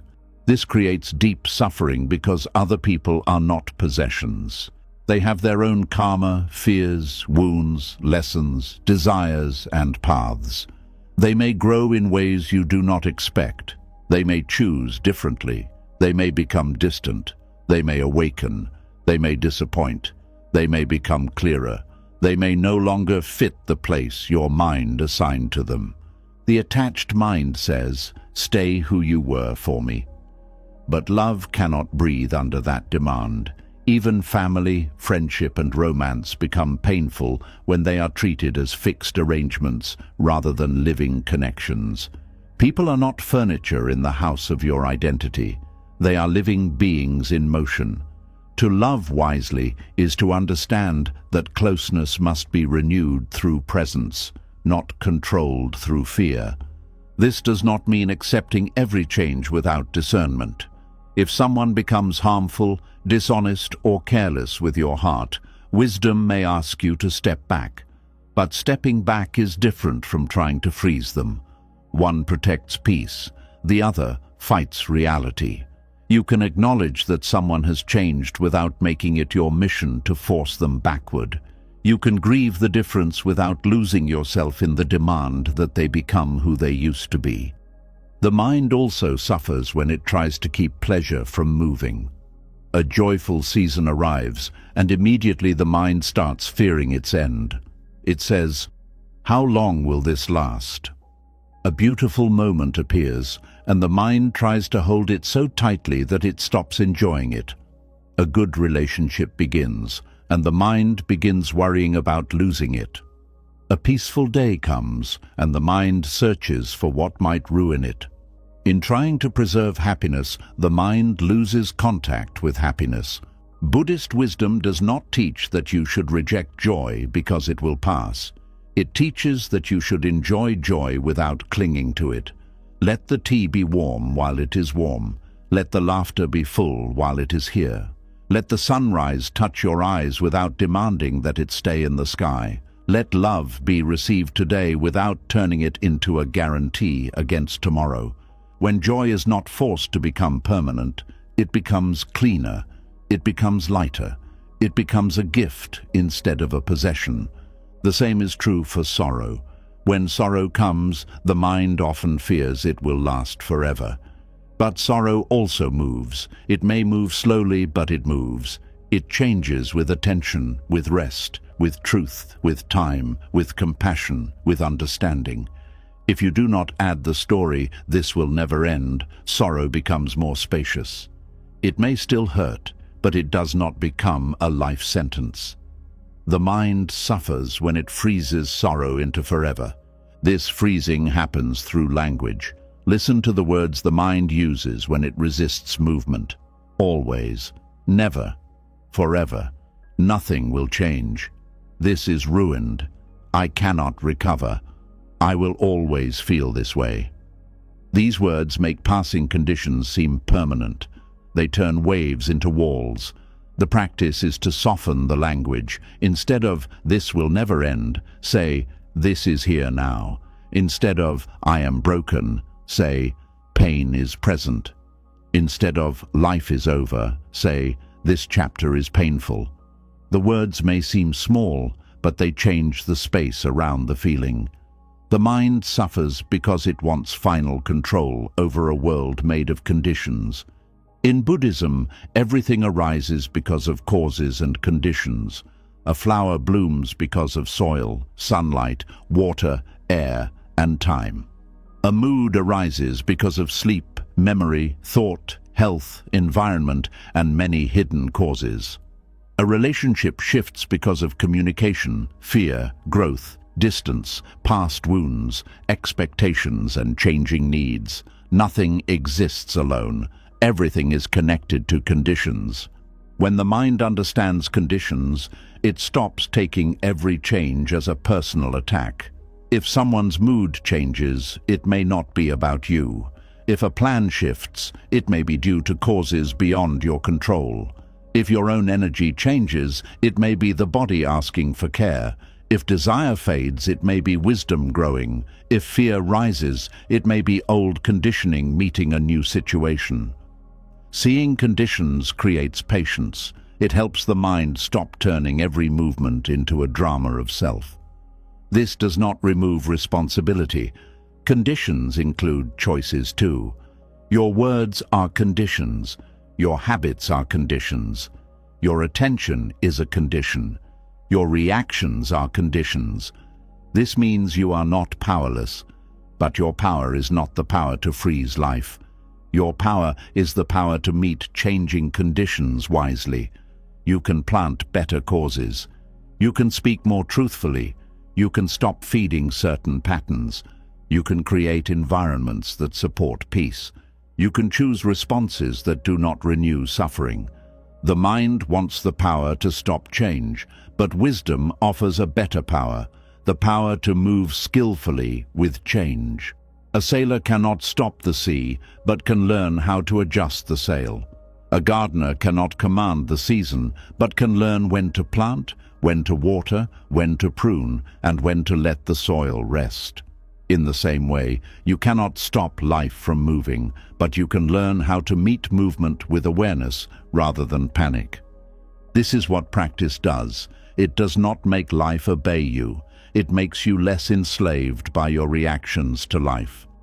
Someone speaks harshly, and instead of instantly becoming anger, you notice heat rising. A plan changes, and instead of collapsing into fear, you feel the disappointment and ask what is needed now. A memory appears, and instead of following it into hours of pain, you recognize it as memory and return to the breath. A chapter ends, and instead of declaring your life empty, you allow grief and slowly listen for what remains. This is not easy. The mind has practiced resistance for a long time. It has learned to tighten when things shift. It has learned to argue with endings. It has learned to treat uncertainty as danger. It has learned to measure safety by how much control it can hold. So when you begin practicing acceptance, the mind may think you are giving up. It may say, "If I accept this, I am approving it." But acceptance is not approval. Acceptance is the refusal to waste your life fighting the fact that something is already here. Acceptance says, "This has happened. Now, what is wise?" Resistance says, "This should not have happened," and keeps you trapped before the next step. Acceptance brings you back to action. Resistance keeps you circling in protest. Acceptance does not make you passive. It makes you present enough to respond. When the mind tries to keep life from moving, it often gets trapped in comparison. It compares now to before. It says, "I was happier then. They loved me better then. I was stronger then. Life was clearer then. My body was better then. My opportunities were better then." Some of this may contain truth, but comparison can become suffering when it turns the past into a golden prison. The past may have had beauty, but it also had uncertainty, pain, and impermanence. The mind edits memory and then uses the edited version to reject the present. The present may not look like the past, but it is still alive. It may contain smaller joys, quieter lessons, different doors, deeper wisdom. If you keep demanding that now become then, you will miss what now is trying to offer.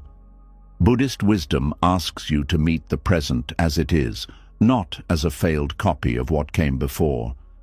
The present does not need to become the past to be meaningful. It has its own teaching.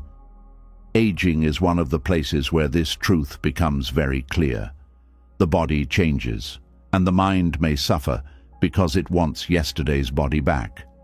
It wants the strength, face, energy, speed, or ease it once had. There may be grief in this, and that grief deserves kindness, but suffering deepens when aging is treated as an insult rather than a natural unfolding. The body was never promised to remain the same. It has carried you through seasons. It has changed while serving you. To hate it for changing is to misunderstand the loyalty it has shown. Buddhist wisdom can help us meet aging with more tenderness. The changing body reminds us not to postpone living. It teaches humility, it softens pride, it reveals what cannot be held through appearance alone. It invites gratitude for breath, movement, rest, touch, sight, and simple presence. If the mind stops demanding that the body move backward in time, it can begin caring for the body that is here now. This same tenderness applies to the mind itself. Your inner world will change too. Some days you will feel clear. Some days you will feel cloudy. Some days meditation will feel peaceful. Some days it will feel restless. Some days compassion will come easily. Some days old irritation will rise. The mind suffers when it expects spiritual practice to make every day smooth. But practice is not a straight line. It is a returning. The path moves through weather. Trying to keep life from moving can also appear as trying to keep yourself from feeling. The mind says, "I do not want this sadness. I do not want this fear. I do not want this anger. I do not want this longing." So it pushes feelings down, distracts itself, becomes busy, becomes numb, or becomes controlling. But emotions are also movements. When they are allowed to arise and pass with awareness, they can teach and release. When they are blocked, they often return in stronger, more hidden ways. A feeling is like a messenger. If you lock the door, the messenger may keep knocking.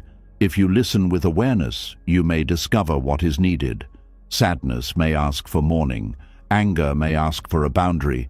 Fear may ask for reassurance and grounding. Loneliness may ask for honest connection. Tiredness may ask for rest. The mind suffers when it refuses the message and then blames the knocking. This does not mean acting on every feeling. Feelings are not always instructions, but they are information. Mindfulness lets you feel without being ruled. You can say, "Anger is here," without speaking cruelly. You can say, "Fear is here," without running away. You can say, "Longing is here," without returning to what harms you. You can say, "Sadness is here," without building a permanent identity around it. This is how inner movement becomes wisdom instead of chaos. Life moves at many levels. Outer circumstances move, inner feelings move, relationships move, bodies move, roles move, dreams move, beliefs move. The mind suffers when it chooses one layer and says, "Stop." But nothing stops completely. Even denial changes, even numbness changes, even avoidance changes. The question is not whether life will move. The question is whether awareness will move with it, or resistance will create more pain. There is a humble freedom in admitting, I cannot keep life still. At first, the ego may hear this as weakness, but the heart may feel relief. You no longer have to hold every person, plan, feeling, and outcome in place. You no longer have to guard the past from passing. You no longer have to force the present to match an old picture. You no longer have to treat every change as proof that you failed. Life was always moving. You were never failing because you could not stop it. From this understanding, a gentler strength appears. You can become less rigid. You can listen sooner. You can adjust without shame. You can release without making yourself wrong for having cared.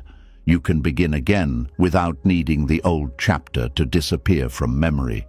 You can let a dream change shape without declaring the dream dead. You can let a relationship find its truth without forcing it into your fantasy. You can let yourself grow without apologizing for no longer fitting an old role. This is what it means to cooperate with life without becoming careless. You still choose. You still care. You still commit. You still protect what is precious. But you do not grip so tightly that what is precious cannot breathe. You do not demand permanence from what is living. You do not confuse control with devotion. You do not make suffering proof of love. You do not turn resistance into identity. When the mind stops trying to keep life from moving, it begins to discover the beauty of participation. You are not here to freeze the dance. You are here to dance with awareness. A song changes tempo. A partner changes step. The floor shifts. Your body tires. Your heart learns. The dance is not ruined because it changes. It is alive because it changes. And yes, some movements hurt. Some songs end too soon. Some partners leave the floor. Some seasons ask you to dance alone for a while. But even then, life has not stopped inviting you. The breath still comes. The morning still opens. The path still waits under your feet. The heart, even when tired, still has the capacity to soften. The mind suffers when it believes that peace is found in stopping the movement. Buddhist wisdom shows another way. Peace is found in seeing movement clearly, feeling it honestly, responding wisely, and letting what passes pass without turning the heart into a battlefield. Peace is not the absence of change. Peace is the end of the war against change. So when life begins to move in a way you did not choose, pause before tightening. Ask, what am I trying to freeze? Ask, what am I afraid will disappear if I let this moment become what it is? Ask, am I protecting peace or am I protecting a picture? Ask, what response belongs to this moment, not to my fear of losing the past? These questions return power to awareness. The answer may not come immediately. That is okay. You do not need instant wisdom. You need honest presence. Sit with the breath. Let the body settle.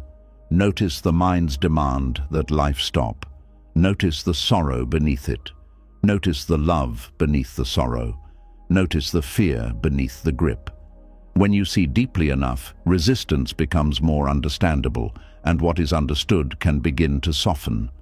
You may find that what you were trying to stop was not life itself, but the pain of feeling powerless. You may find that your grip was a prayer for safety.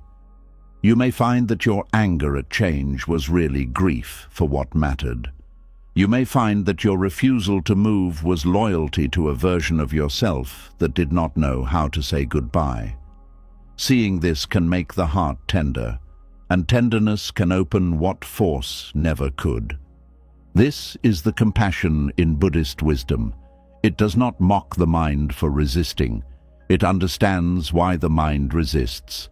The mind wants safety. It wants love to stay. It wants pain to end. It wants meaning to last. It wants the heart protected. But because it does not understand impermanence, it tries to protect life by stopping life. And that is where suffering grows. Awakening begins when protection becomes wiser. Instead of protecting yourself by freezing life, you protect yourself by cultivating awareness. Instead of protecting love by controlling it, you protect love by meeting it with presence and truth. Instead of protecting peace by avoiding change, you protect peace by learning how to breathe through change. Instead of protecting identity by defending old stories, you protect your freedom by allowing the self to keep unfolding. The river will move, the seasons will turn, the body will change. The people around you will grow, leave, return, disappoint, awaken, or become unknown. Your own heart will change its language. Your dreams may change their form. Your understanding will deepen through experiences you did not plan. This is not evidence that life is unstable in a cruel way. It is evidence that life is alive. And because life is alive, you are not finished. This is the quiet hope inside impermanence. If life could be stopped, suffering would also be fixed. If nothing moved, no healing could happen, no forgiveness could ripen, no wisdom could grow, no wound could soften, no new beginning could arrive. The very movement the mind fears is the same movement that allows transformation. The same change that takes away old forms also makes space for new understanding. The same passing that brings grief also makes release possible. So the mind suffers when it tries to keep life from moving because it fights the condition that makes freedom possible. It resists the very flow that could carry pain onward. It blocks the movement that could turn grief into wisdom, endings into openings, fear into humility, and attachment into release. It tries to hold everything in place and then wonders why the heart feels crowded. Let life move, not recklessly, not without care, not by abandoning wisdom. Let life move because it is already moving. Let feelings move through the body without becoming your master. Let people reveal who they are without forcing them into old shapes. Let memories pass through awareness without rebuilding your home inside them. Let the present be different from the past. Let yourself become different from who fear expected you to remain. This is not losing control. This is finding a deeper kind of control, the control of your attention, your response, your breath, your intention, and your willingness to see clearly. You cannot stop the river, but you can stop drowning by learning how to stop fighting the current. You cannot stop the seasons, but you can stop wearing winter clothes in summer because your mind misses the cold. You cannot stop life from moving, but you can stop making movement the enemy. And as this truth settles, the next doorway begins to open. Because when the mind refuses to move with life, suffering becomes repeated. Old reactions return, old wounds find new faces, old fears create familiar choices, and without awareness, the same pain begins to look like destiny. This is where the next teaching begins. How old suffering becomes familiar karma when awareness is absent. And once the mind keeps fighting the movement of life, something deeper begins to happen. The same pain starts returning in different clothes. The same fear finds new situations. The same wound chooses new people. The same reaction repeats itself so often that the person stops seeing it as a pattern and starts calling it life. There is a quiet kind of suffering that does not arrive as a surprise anymore. It feels familiar, almost expected, like an old visitor who knows where to sit in your heart. You do not welcome it, but you recognize it. You may even say, "This always happens to me," without noticing that this sentence is not only describing pain. It may also be revealing a pattern that awareness has not yet entered. Buddhist wisdom teaches that karma is not simply punishment, luck, or some invisible force waiting to reward or destroy you. In its deepest sense, karma points to action, intention, habit, and consequence. What you repeat begins to shape the path beneath your feet. What you keep feeding becomes easier to return to. What you do without awareness becomes the road your mind walks automatically. And when old suffering is not seen clearly, it becomes familiar karma. This means the pain may have started as something that happened to you, but the pattern continues through the way the mind responds, protects, expects, chooses, avoids, and reacts. The original wound may not have been your fault, but without awareness, the wound can begin making decisions through you. It can choose your silence. It can choose your anger. It can choose your mistrust. It can choose who you chase, who you reject, what you tolerate, and what you fear. Then, slowly, the past begins to repeat itself, not because life is cursed, but because the mind is moving from old conditioning. This is why awareness is so important. Without awareness, the mind lives from habit and calls it personality. It says, "This is just how I am." But Buddhist wisdom asks, is it truly who you are, or is it what suffering taught you to repeat? A person may say, "I do not trust anyone," but perhaps that is old betrayal still speaking. A person may say, "I always ruin good things," but perhaps that is shame guiding their behavior before love has a chance to deepen. A person may say, "People always leave," but perhaps fear of abandonment makes them cling, test, withdraw, or accuse until closeness becomes heavy. Old suffering becomes familiar karma when it stops being examined and starts being obeyed. A painful pattern can feel like destiny because it has happened many times. But repetition is not always destiny. Sometimes repetition is a lesson that has not been brought into clear seeing. The same situation returns because the same inner movement keeps meeting life in the same way. The names change, the places change, the conversations change, but the hidden wound underneath remains untouched. Until awareness enters, the mind keeps walking in circles and calling the circle fate. This is painful because familiar suffering can create a strange comfort. Not a happy comfort, but a known one. The mind knows how to suffer in old ways. It knows how to expect rejection. It knows how to hide feelings. It knows how to overthink silence. It knows how to prepare for disappointment. It knows how to become angry before it becomes honest. It knows how to leave before it is left. These reactions may be painful, but they are practiced. The mind returns to them because they feel like survival. This is how old suffering becomes a habit of being.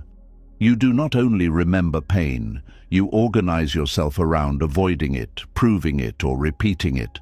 Someone once made you feel unseen, so now you enter rooms already expecting not to matter. Someone once controlled you, so now every suggestion feels like a threat. Someone once betrayed you, so now every delay becomes evidence. Someone once shamed you, so now every mistake feels like exposure. The present becomes covered by the fingerprints of the past. Buddhist wisdom does not blame you for this. It sees the causes. It understands that the mind learns from pain. If fire burns the hand, the body remembers. If love hurts the heart, the mind also remembers. This memory has a protective purpose. But protection becomes suffering when it no longer sees clearly. If every warm flame is treated as the old fire, you cannot receive warmth. If every kind person is treated as the one who harmed you, you cannot receive love. If every change is treated as the old loss returning, you cannot receive growth. Awareness is the light that shows the difference between what is happening now and what the mind is expecting from before. Without that light, the past borrows the face of the present. You think you are responding to today, but you are really reacting to yesterday. You think you are protecting yourself from this person, this chance, this change, but often you are protecting an old wound from being touched. This is why mindfulness is not just a peaceful practice. It is a way of breaking karma at the root. When a feeling rises, mindfulness asks, "What is this?" When a reaction appears, it asks, where did this come from? When the same pain returns, it asks, what am I repeating? These questions create space. And in that space, the automatic chain weakens. The chain often begins with contact. Something happens. A message is not answered. A tone sounds different. A plan changes. Someone disagrees with you. A door closes. A memory rises. Then feeling appears. Maybe fear, maybe shame, maybe anger, maybe sadness. Then the old story arrives quickly. I knew this would happen. They do not care. I am not safe. I am being rejected. Nothing ever works for me. Then the reaction follows. You withdraw, you attack, you plead, you over-explain, you numb yourself, you chase, you close your heart. This chain can happen so fast that it feels like one movement, but awareness slows it down. It helps you see each link. It shows you that a delayed reply is one thing, but the story, I am unwanted, is another. It shows you that disagreement is one thing, but the story, I am under attack, is another. It shows you that uncertainty is one thing, but the story, I cannot survive this, is another. When you see the links, you no longer have to follow the whole chain. This is where freedom begins in ordinary moments. Not in a dramatic escape from life, but in the small pause before the old karma completes itself. You feel the urge to repeat the old reaction, but you breathe. You feel the familiar pull toward old suffering, but you look closely. You feel the body preparing for a battle that may not be here, and you soften. You feel the mind trying to turn one moment into the whole story of your life, and you say, not yet. Let me see clearly. That pause is powerful because karma continues through unconscious repetition. When repetition becomes conscious, something new becomes possible. Old suffering becomes familiar karma through unexamined intention. In Buddhism, intention matters because it is the seed behind action. Two people can do the same thing outwardly, but the inner seed may be different. Silence can come from wisdom, or it can come from punishment. Leaving can come from self-respect, or it can come from fear. Helping can come from compassion, or it can come from needing approval. Holding on can come from love, or it can come from attachment. Without awareness, we may not know the true seed behind our actions. This matters because the seed shapes the fruit. If you speak from fear, even kind words may carry pressure. If you help from insecurity, generosity may become resentment. If you stay from attachment, patience may become suffering. If you leave from avoidance, freedom may become loneliness. Awareness asks you to look beneath the action and see the intention. Not to judge yourself, but to understand what you are planting. Many people keep harvesting the same pain because they keep planting from the same wound. They choose relationships from loneliness and later wonder why they feel unseen. They say yes from fear and later wonder why they feel trapped. They stay silent to avoid conflict and later wonder why resentment grows. They chase approval and later wonder why they feel empty. They control others and later wonder why love feels tense. The fruit is not random. It grows from seeds repeated over time. But this is also hopeful. If suffering is shaped by causes, then peace can also be shaped by causes. You can plant different seeds. You can pause before speaking. You can choose honesty where you once chose pleasing. You can choose a boundary where you once chose resentment. You can choose patience where you once chose panic. You can choose to feel loneliness without running into the wrong arms. You can choose to let fear be present without letting it drive. This is how karma changes, not by wishing for a different life while repeating the same inner movement, but by bringing awareness to the movement itself. Old suffering becomes familiar when the mind finds identity in it. We touched this before, but here it takes another form. The identity does not only say, "This is who I am." It begins to create a future that matches itself. If you believe you are always abandoned, you may unconsciously choose unavailable people because they feel familiar. If you believe you are not worthy of peace, you may feel uncomfortable around calmness and create conflict just to return to known emotional weather. If you believe love must be earned through suffering, you may reject simple love because it feels too easy. This is not because you want pain. It is because the nervous system often prefers what it recognizes over what would heal it. Familiar pain can feel safer than unfamiliar peace. The body may not know what to do with kindness that does not demand performance. The mind may not know how to rest in a relationship that does not require begging. The heart may not trust a quiet life because chaos has trained it to equate intensity with meaning.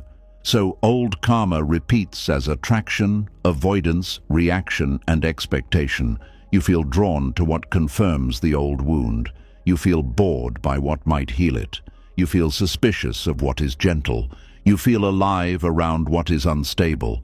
Then, when pain returns, the mind says, "See, this is life."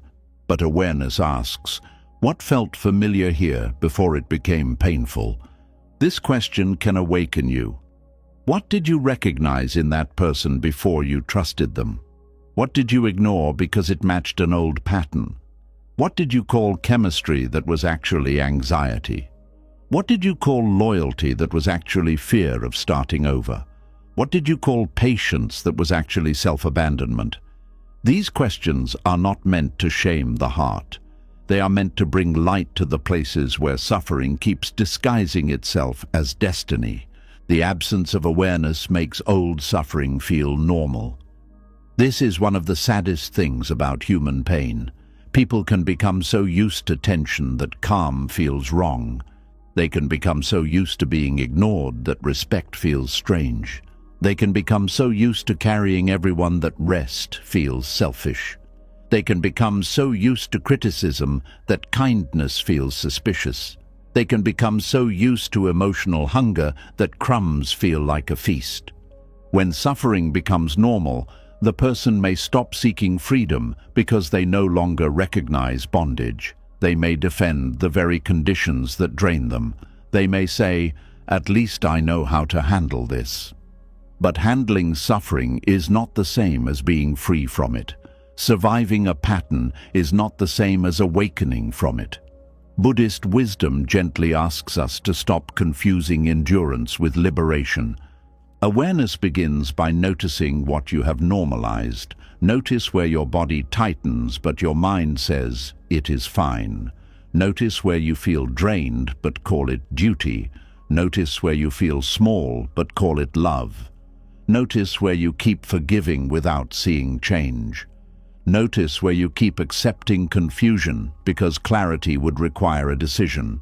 Notice where you keep repeating pain because peace would require unfamiliar courage. This noticing can hurt because it removes the comfort of denial. But it also restores power. You cannot change what you refuse to see. Once you see, the pattern may not disappear immediately, but it can no longer remain completely hidden. Every moment of seeing weakens the spell. Old suffering also becomes familiar karma through emotional momentum. A reaction repeated many times becomes easy. Anger practiced for years rises quickly. Worry practiced for years appears before thought is complete. Self-blame practiced for years becomes the first explanation. Avoidance practiced for years feels natural. This is why awakening requires patience. You are not only changing ideas, you are changing grooves in the mind. Buddhist practice understands repetition. The path itself is built on repeated awareness, repeated compassion, repeated returning. You do not become free by seeing once. You become freer by seeing again and again.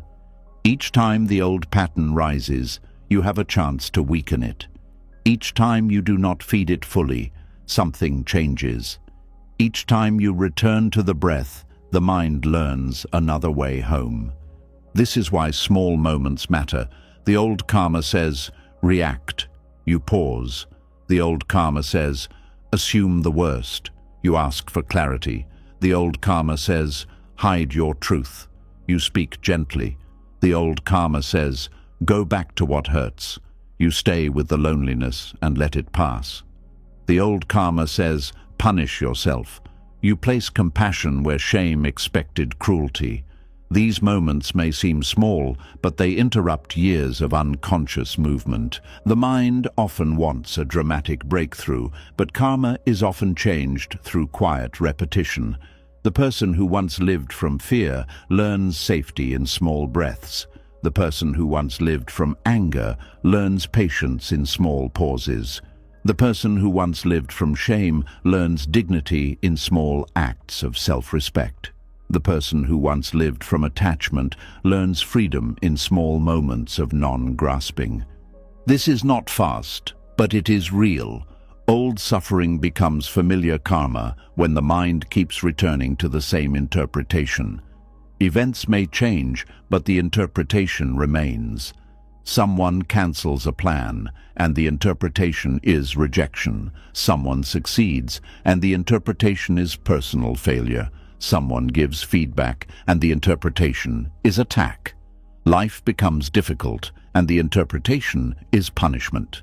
The same interpretation creates the same emotional world again and again. Awareness asks you to question interpretation. It does not mean you become naive. It means you stop treating the first story as final truth.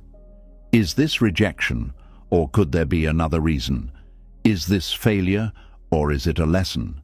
Is this attack, or is it discomfort with being corrected?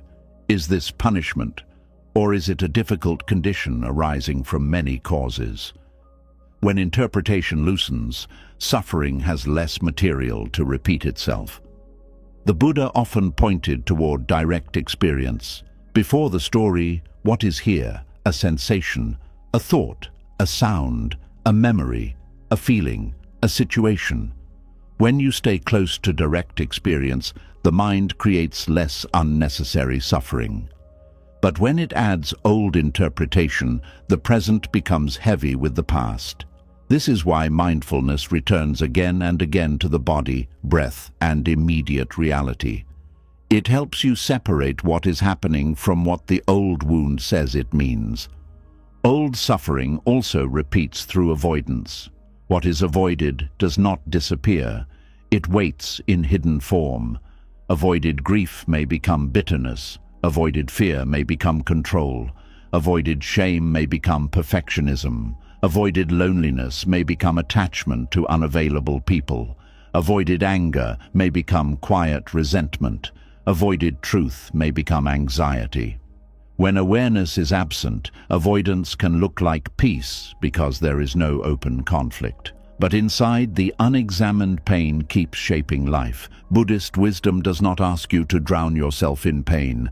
It asks you to meet what is present with enough courage and compassion that it no longer needs to rule from the shadows. To feel grief consciously is different from being controlled by grief unconsciously. To feel fear consciously is different from letting fear choose your path. To acknowledge anger consciously is different from letting anger harden your heart. What is brought into awareness becomes workable. What remains hidden becomes karma.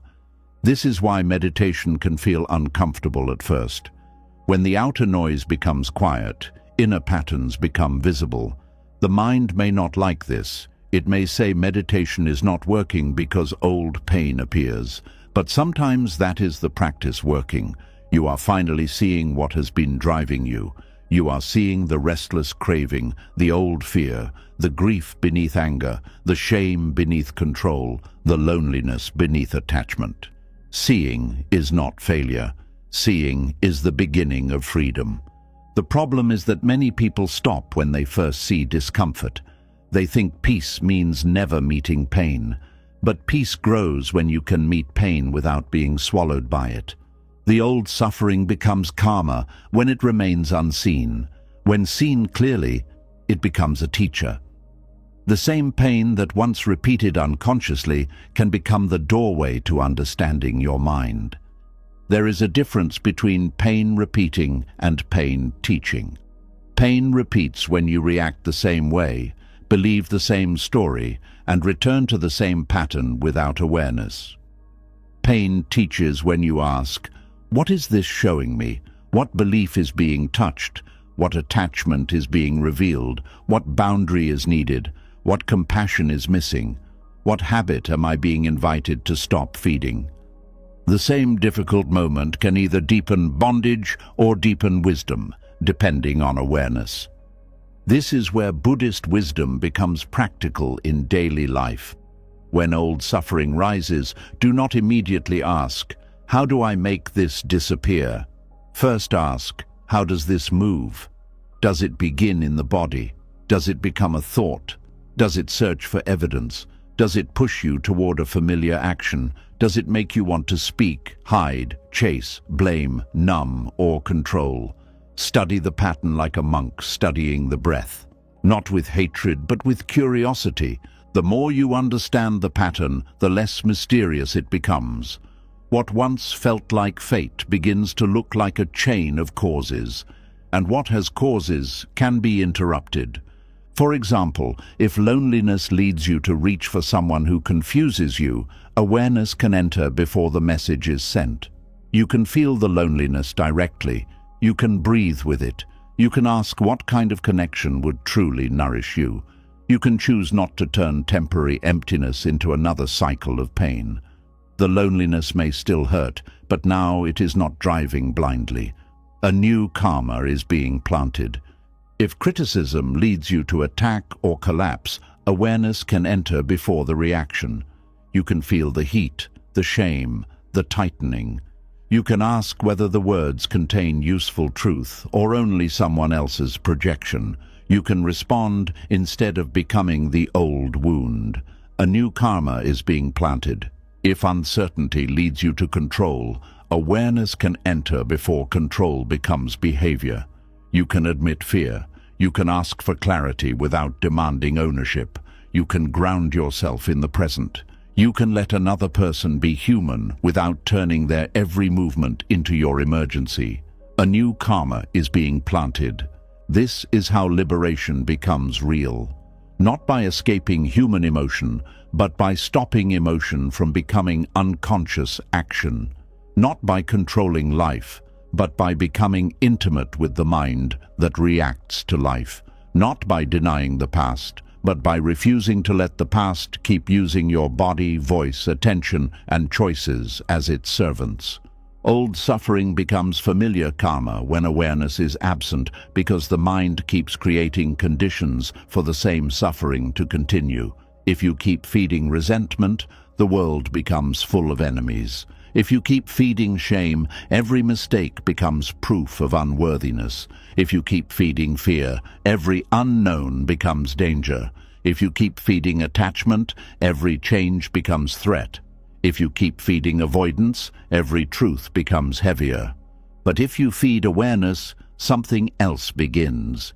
The world may not instantly change, but your relationship to it changes.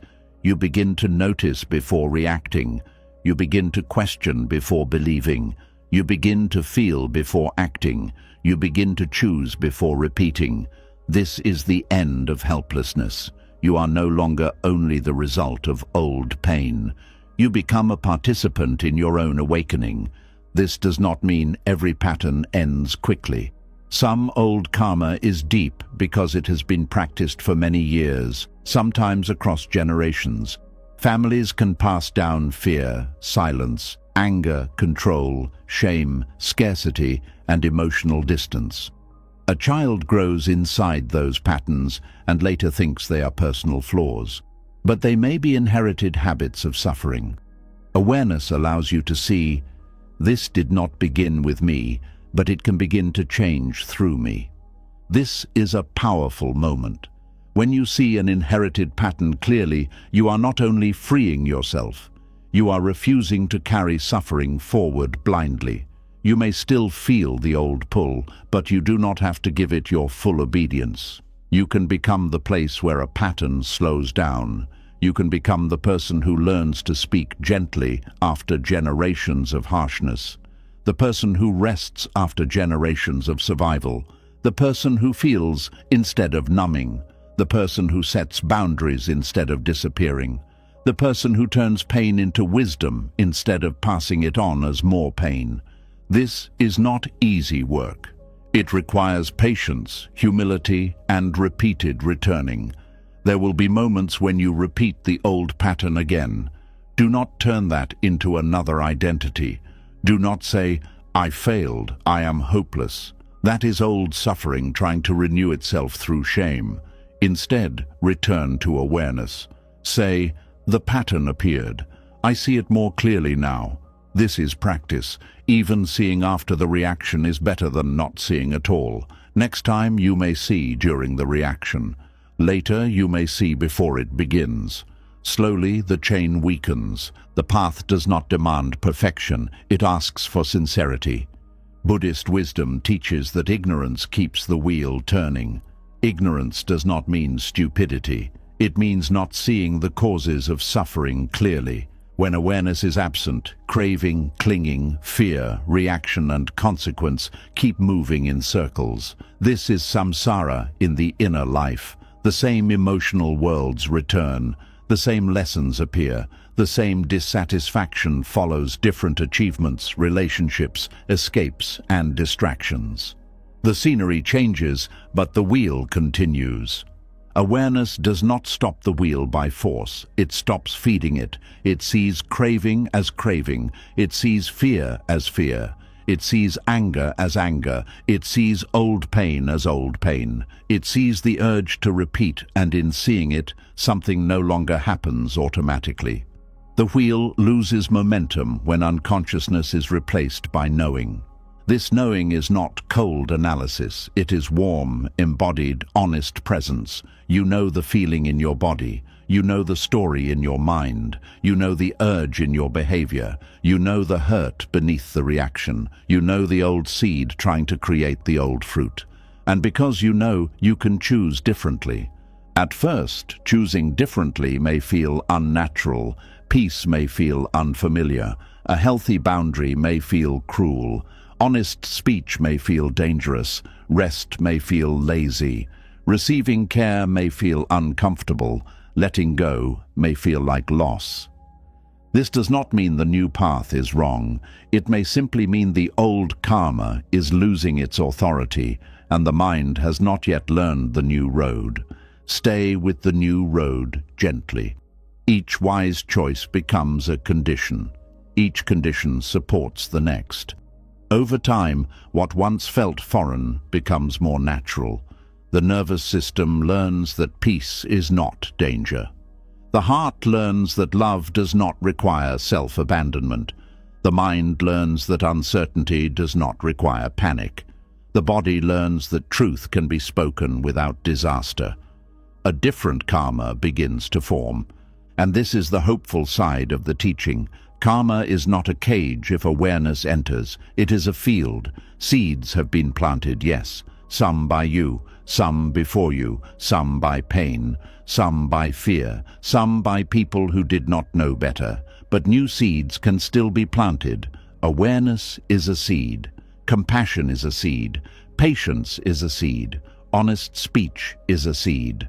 Right action is a seed. Letting go is a seed. Every time you choose them, you are no longer only repeating the past. You are participating in freedom. Old suffering becomes familiar karma when awareness is absent, but old suffering becomes wisdom when awareness is present. This is the turning point. The same wound that once made you reactive can teach compassion. The same loss that once made you cling can teach impermanence. The same betrayal that once made you bitter can teach discernment. The same fear that once made you hide can teach courage. The same loneliness that once made you chase can teach you how to return to yourself. Nothing is wasted when awareness touches it. Even pain can become part of the path. But pain does not become wisdom automatically. It becomes wisdom when it is seen, understood, softened, and no longer used as permission to repeat unconscious harm. Without awareness, suffering hardens. With awareness, suffering opens. So when a familiar pain returns, do not rush to call it fate. Do not immediately say, "Here we go again. This is my life." Pause, breathe, look closely. Ask, what old seed is being watered right now? Ask, what story is trying to repeat? Ask, what action would continue the old suffering? Ask, what response would plant something new? These questions are simple, but they interrupt the wheel. You may not always choose perfectly. That is okay. The path is not about never falling into old karma. It is about waking up sooner each time. It is about becoming less loyal to suffering and more loyal to truth. It is about understanding that familiar pain is not necessarily home. Sometimes it is only a road you have walked too often. And once you see that, you do not have to keep walking it blindly. The mind may still try to return to what it knows. The body may still tighten around old fears. The heart may still mistake intensity for meaning and familiarity for safety. But now awareness is present. A small lamp has been lit, and even a small lamp changes a dark room. You may still see the old furniture, the old walls, the old door, but now you also see the way out. This is how the teaching becomes alive. You are not cursed by your patterns. You are not doomed by your past. You are not trapped forever inside the reactions suffering taught you. Every moment of awareness is a small freedom. Every pause is a doorway. Every honest seeing is a break in the chain. Every compassionate breath says, the past may have shaped this moment, but it does not have to own the next one. Old suffering becomes familiar karma when awareness is absent because the mind keeps repeating what it has not understood. But when awareness enters, repetition becomes revelation. The pattern that once imprisoned you becomes visible. The visible becomes workable. The workable becomes transformable. And what can be transformed no longer has absolute power over your life. So let the familiar pain become a bell, not a prison. Let it ring and wake you up. Let it say, look here, this is where the old chain begins. Let it guide your attention to the exact place where freedom is needed. Do not hate the bell. Do not worship it either. Listen, learn, and choose with clearer eyes. Because the path is not about becoming someone who never feels old pain. It is about becoming someone who no longer lets old pain write every new chapter. It is about meeting the returning pattern with enough awareness that the ending can finally change.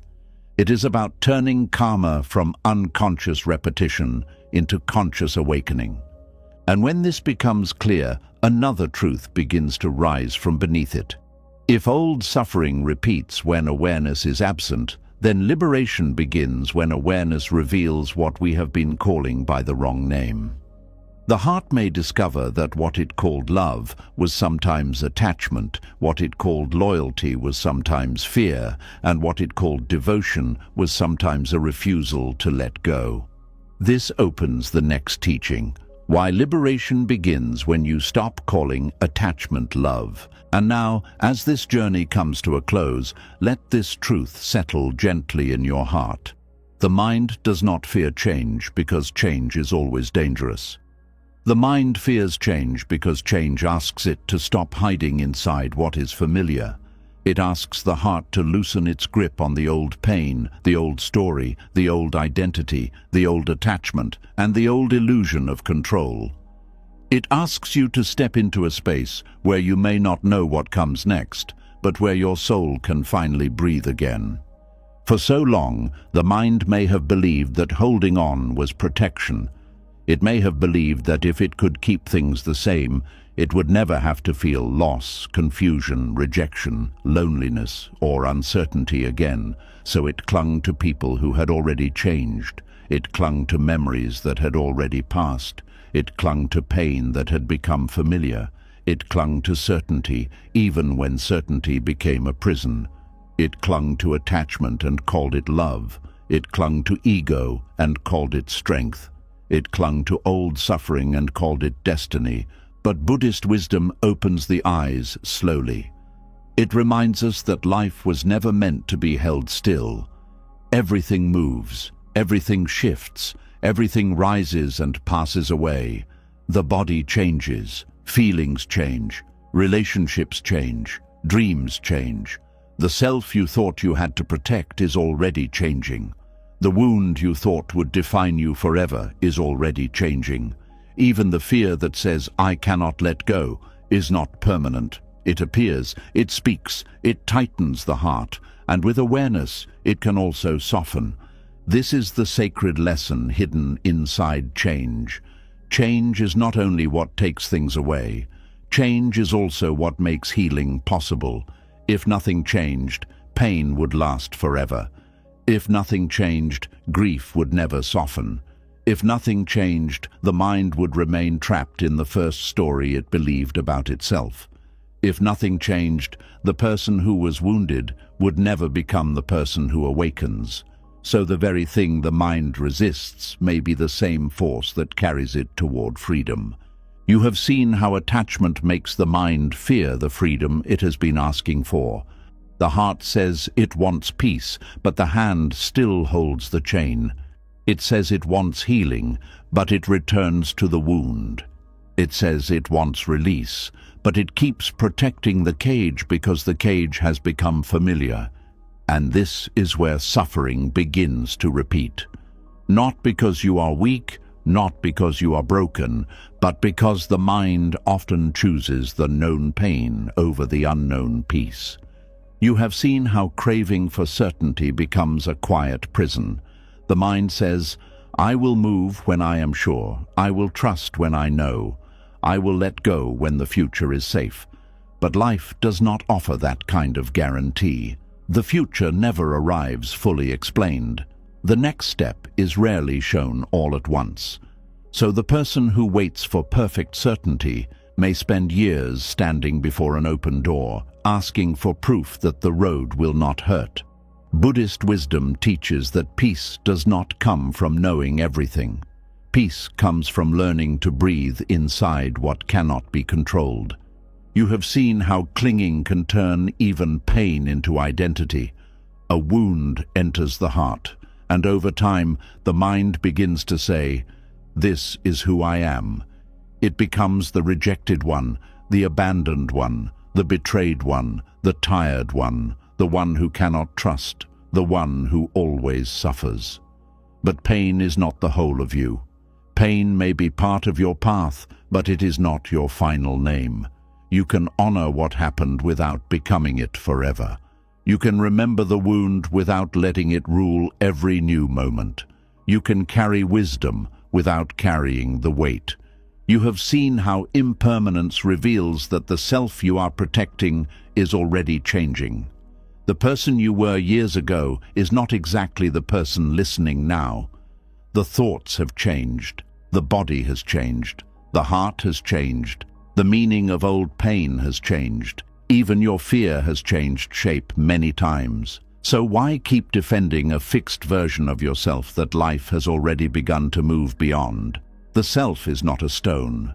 It is more like a river, always flowing, always reshaping, always touched by new conditions. You have seen why the mind suffers when it tries to keep life from moving. The mind stands in front of the river and says, "Stop." It stands before the season and says, "Do not change." It stands before an ending and says, "Do not leave." But life continues. The suffering deepens not only because something has changed, but because the mind keeps fighting what has already begun to move. Acceptance does not mean you approve of every loss. It means you stop wasting your life arguing with what is already here, so you can finally respond with wisdom. You have seen how old suffering becomes familiar karma when awareness is absent. The same pain returns in different forms. The same fear chooses new situations. The same wound finds new voices. The same reaction repeats until it begins to feel like fate, but repetition is not always destiny. Sometimes it is only a pattern waiting to be seen. The moment awareness enters, the wheel begins to slow. The moment you pause before repeating the old reaction, a new path begins to open. You have seen why liberation begins when you stop calling attachment love. This may be one of the hardest truths for the heart to accept, because sometimes what we called love was really fear. Sometimes what we called loyalty was really clinging. Sometimes what we called patience was really self-abandonment. Sometimes what we called devotion was really the terror of being alone. But love does not need to destroy your peace to prove it is real. Love does not ask you to disappear. Love does not turn your suffering into its favorite evidence. True love gives space, clarity, kindness, and dignity. Attachment grips. Love breathes. You have seen how the ego creates fear when change threatens its illusion of control. The ego wants life to obey its plan. It wants people to remain predictable. It wants the future to be safe before it arrives. It wants the self to stay protected behind old images. But life does not belong to the ego. Life moves according to causes and conditions far greater than one person's fear. When change comes, the ego panics because its throne begins to shake. But the shaking of the ego is not always destruction. Sometimes it is awakening. Sometimes life is not taking your power away. It is showing you that control was never the same as peace. And through all of this, one message becomes clear. The mind fears change, but the soul is not meant to live in chains. The mind may tremble before the unknown, but your deeper wisdom knows that freedom often begins where certainty ends. The mind may cling to the familiar, but your deeper wisdom knows that familiar pain is still pain. The mind may call the cage home, but your deeper wisdom knows that surviving inside a cage is not the same as being free. So as you leave this teaching, do not ask yourself only, what am I afraid to lose? Ask yourself, what might I gain if I stopped holding on so tightly? Ask, what peace have I been delaying because I keep protecting an old version of myself? Ask, what truth has life been trying to show me through the changes I keep resisting? Ask, what if this ending is not here to punish me, but to release me from what I could not release on my own? Let the breath become soft. Let the shoulders drop. Let the heart stop fighting every passing thing. You do not have to force yourself to become fearless tonight. You do not have to let go of everything in one moment. You only have to begin seeing clearly. See the attachment as attachment. See the fear as fear. See the ego as ego. See the old pain as old pain. See the change not as an enemy, but as a teacher standing at the doorway of your freedom. The mind may still whisper, stay where it is familiar. But wisdom will whisper back, familiar is not always safe. The mind may say, what if I lose myself? But wisdom will answer, you may only lose the version of yourself that was built around fear. The mind may say, I am not ready. But wisdom will say, one honest breath is enough to begin. This is not the end of your path. It is the moment you stop mistaking resistance for protection. It is the moment you understand that change does not always come to break you. Sometimes change comes to break the chain. Sometimes change comes to loosen the identity that pain created. Sometimes change comes to remove what your attachment kept defending. Sometimes change comes to lead you back to the quiet place inside you that was never truly imprisoned. So let what is passing pass with grace. Let what is leaving teach you. Let what is changing awaken you. Let what you cannot control return you to humility. Let what you fear become a doorway into deeper awareness. And when the mind begins to tighten again, remember this. The freedom you have been searching for may be hidden inside the very change you keep resisting. If this message touched something real inside you, write in the comments, I allow life to set me free. Let those words be more than a comment. Let them be a quiet vow to stop worshipping the cage, to stop calling fear wisdom, and to stop holding on to what no longer gives your heart peace. And if you want more Buddhist wisdom to calm your mind, release old suffering, and guide you back to inner freedom, subscribe and stay connected. The next teaching may be the one your heart has been waiting for.